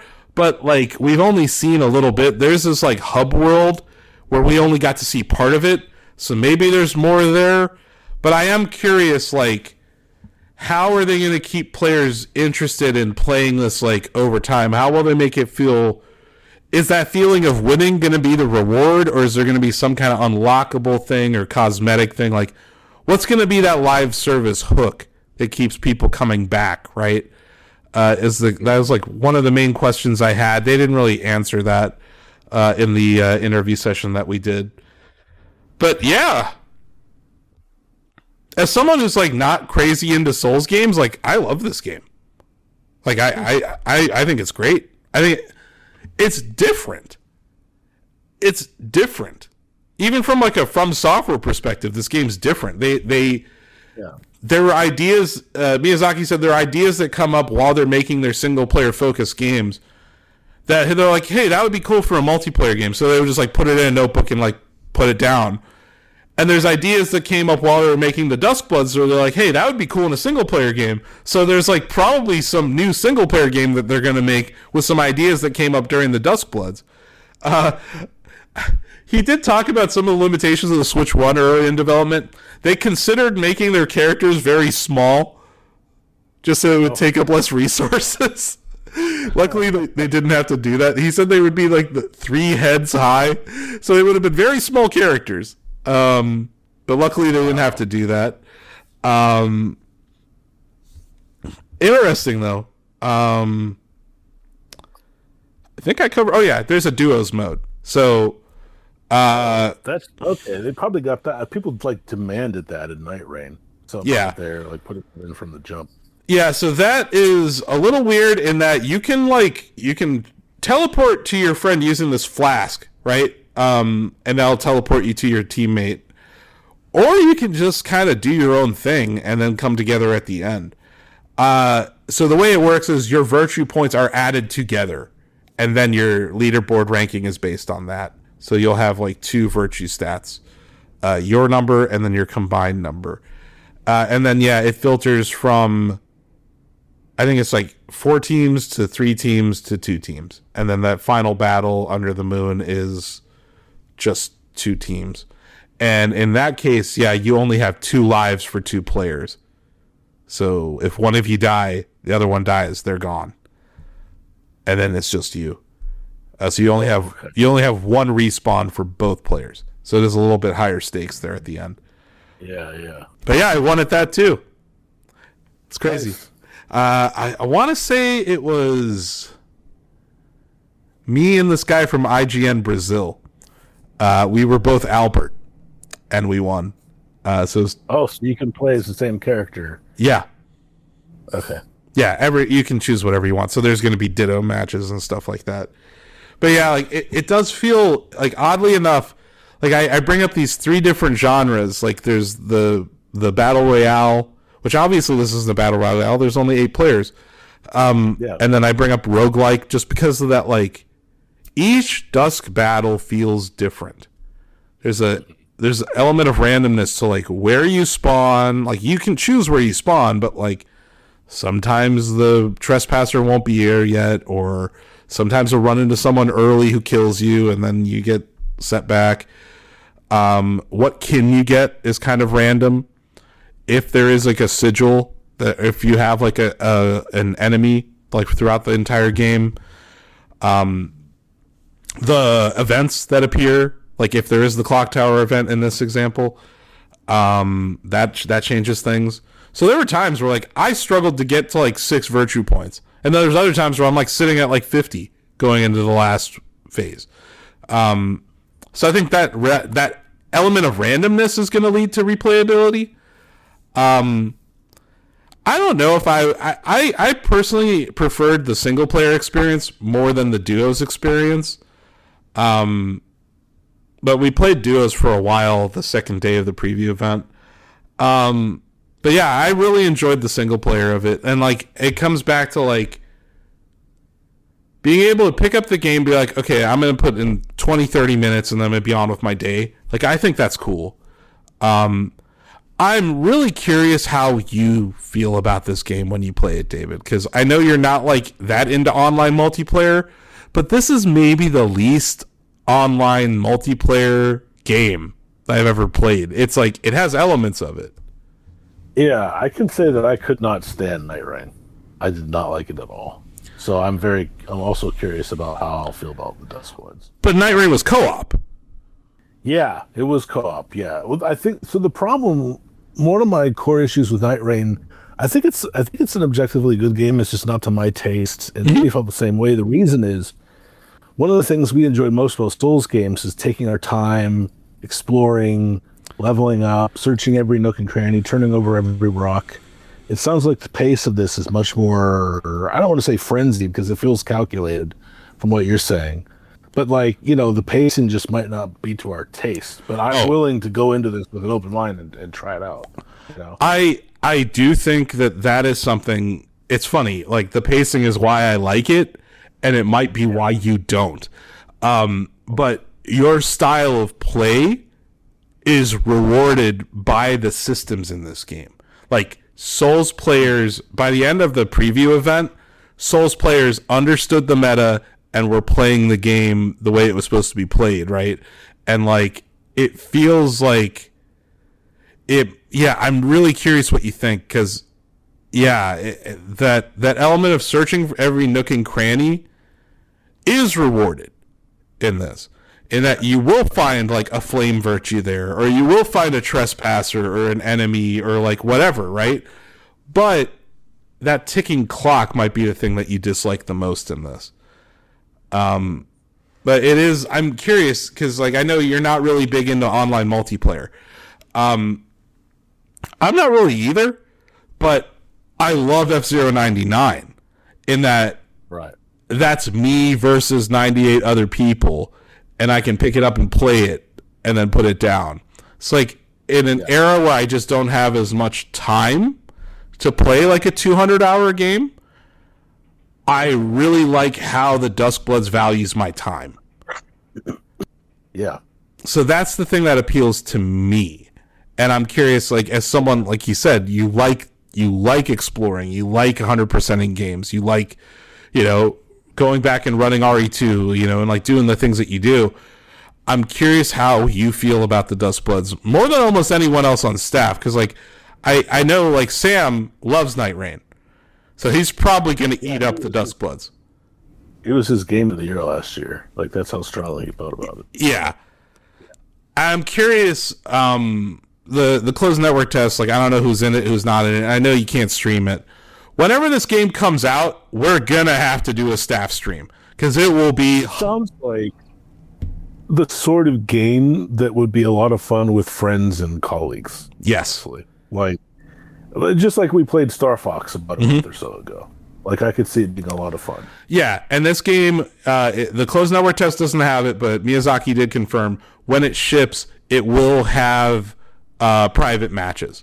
So you can just get 8 people in there, and it will have spectate mode. So, like, when you die, you will be able to, like, spectate the people who are left in the match. Okay. So that, I think, will make it a little more interesting, like, for people who die early on, or not die, but people who are culled early on. But yeah, I tried to explain it the best I could. It's a lot of stuff going on. I think my biggest endorsement is it's not that I dislike Souls-likes. I like them quite a bit. I think they're like some of the most important games out there. And they've like created a new genre, and like you see the influence in other games. But I suck at them. I historically am very bad at them, and I struggle at them. And I like the one that I did the best at was Bloodborne, and I know that's a divisive one for a lot of people. I really like this, and I'm not someone who normally likes these games, so I think that's like an interesting endorsement. I don't know if that says something about Nintendo's influence on this, trying to make this appeal to more people, or maybe the fact that it's multiplayer, or maybe the fact that it's like a pick up and play shorter experience. Like, something about it is just, I found it very fun, and it's different. It just feels different, and I think that's cool. You also met a Souls celebrity out there. You met Vadi Vidya. Oh yeah, I was on a team with him in duos. We made it to that final battle and lost. I felt so bad because he was hard carrying me that round. And then I also ran into him, and he hunted me. Holy crap! Oh man. I ran into him and Blessing from Kinda Funny, and they were both Zork, and I was being fucking hunted. I was just terrified. I was running for my fucking life, because it was me and someone else were playing duos, and it was Blessing and Via Vidya, or whatever his name is, like Vidya, I don't know, his Vadi Vidya. Vadi Vidya. So it was him and Blessing, and they were both Zork, and I was just like, I was either I think I was the senator that round. I was being hunted. I was just like, oh my god. I was running for my life. I was jumping. And like the one time I tried Zork, I was like, I'm going to fight that stupid frog lady with the big boobies. And I did that thing where like you yeet yourself like head first. It's like kind of like M. Bison's attack where he like fires his head at you. And the lady of the bog like disappears and like reappears. So right as I'm yeeting myself, she disappears. I just go flying past her. I was like, great. Like on paper, I should love Zork. He's got a jetpack. He fires rockets. He looks like a big daddy. He's got a giant cable he's swinging around. but I was such trash with him, which once again goes back to like I'm not very good at Souls games, but I found a character in this that I like really liked. Yeah. But yeah, I'm really interested to see where it goes from here. I think we're gonna get multiple levels. I'm sure this isn't the final roster. They could add characters over time. So I'm really curious what this looks like in its final version. This is clearly a vertical slice. This is just the closed network test. But yeah, I do think there's elements where Nintendo wants to make this game more accessible to people than maybe a traditional Souls game would be.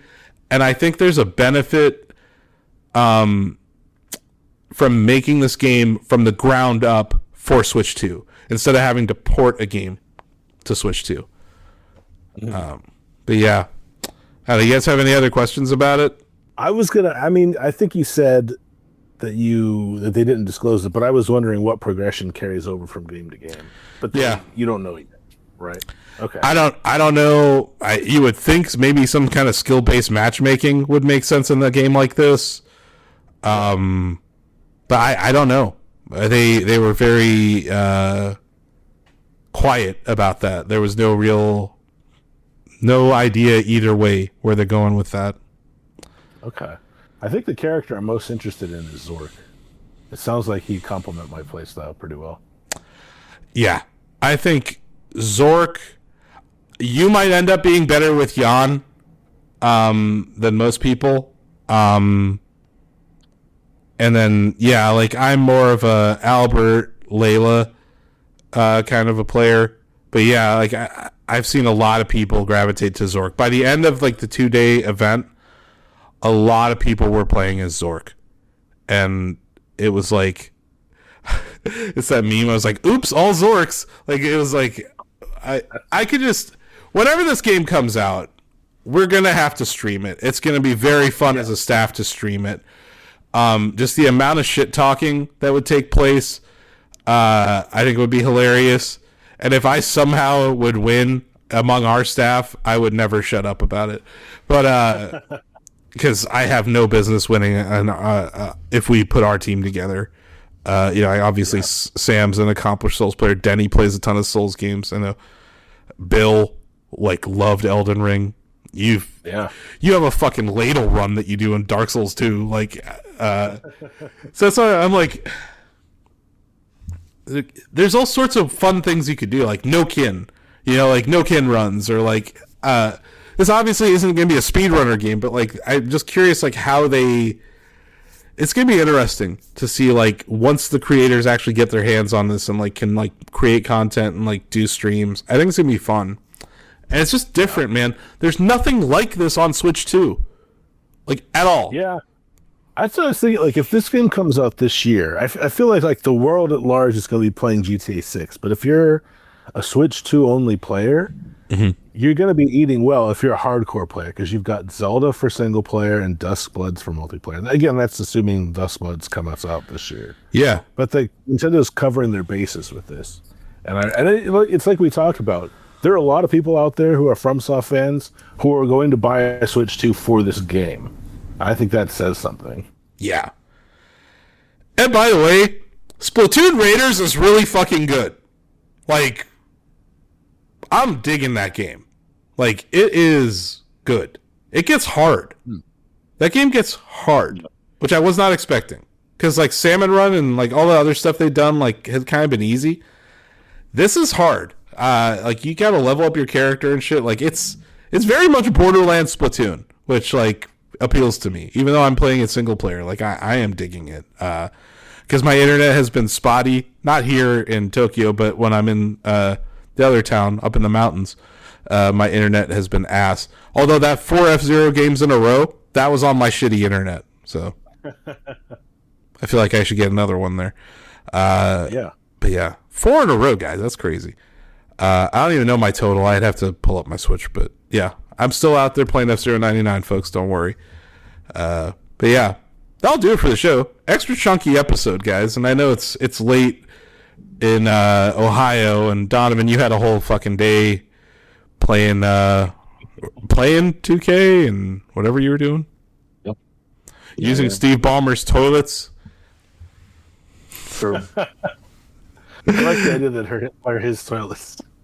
Oh yeah, there it is. Dude, when a man yells toilets, toilets, toilets at a groundbreaking press conference for his arena, like, he's gonna become a meme. And yeah.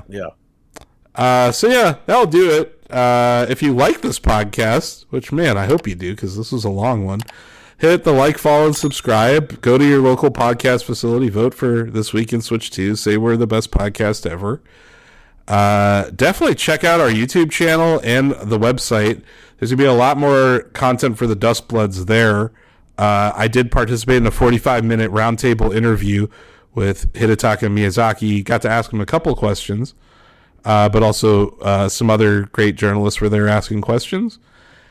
And yeah. But yeah, those are my thoughts on that game. Ended up being a lot more than I thought I was going to give you guys, but, whatever. Yeah, no, it sounds really interesting, and I also love that out of all the diehard Souls fans on staff, you're the first staffer to visit From Software. It's like you made this holy pilgrimage. Yeah. Oh yeah. Like I know I had no business being there. Like, it was like when I got the email though, they were like, "Hey, you want to go to Japan?" I'm like, "Well, I'm already here. If you just want to," I'm like, "I can come down." Like, I'm not far from Techno City. But yeah, I don't know.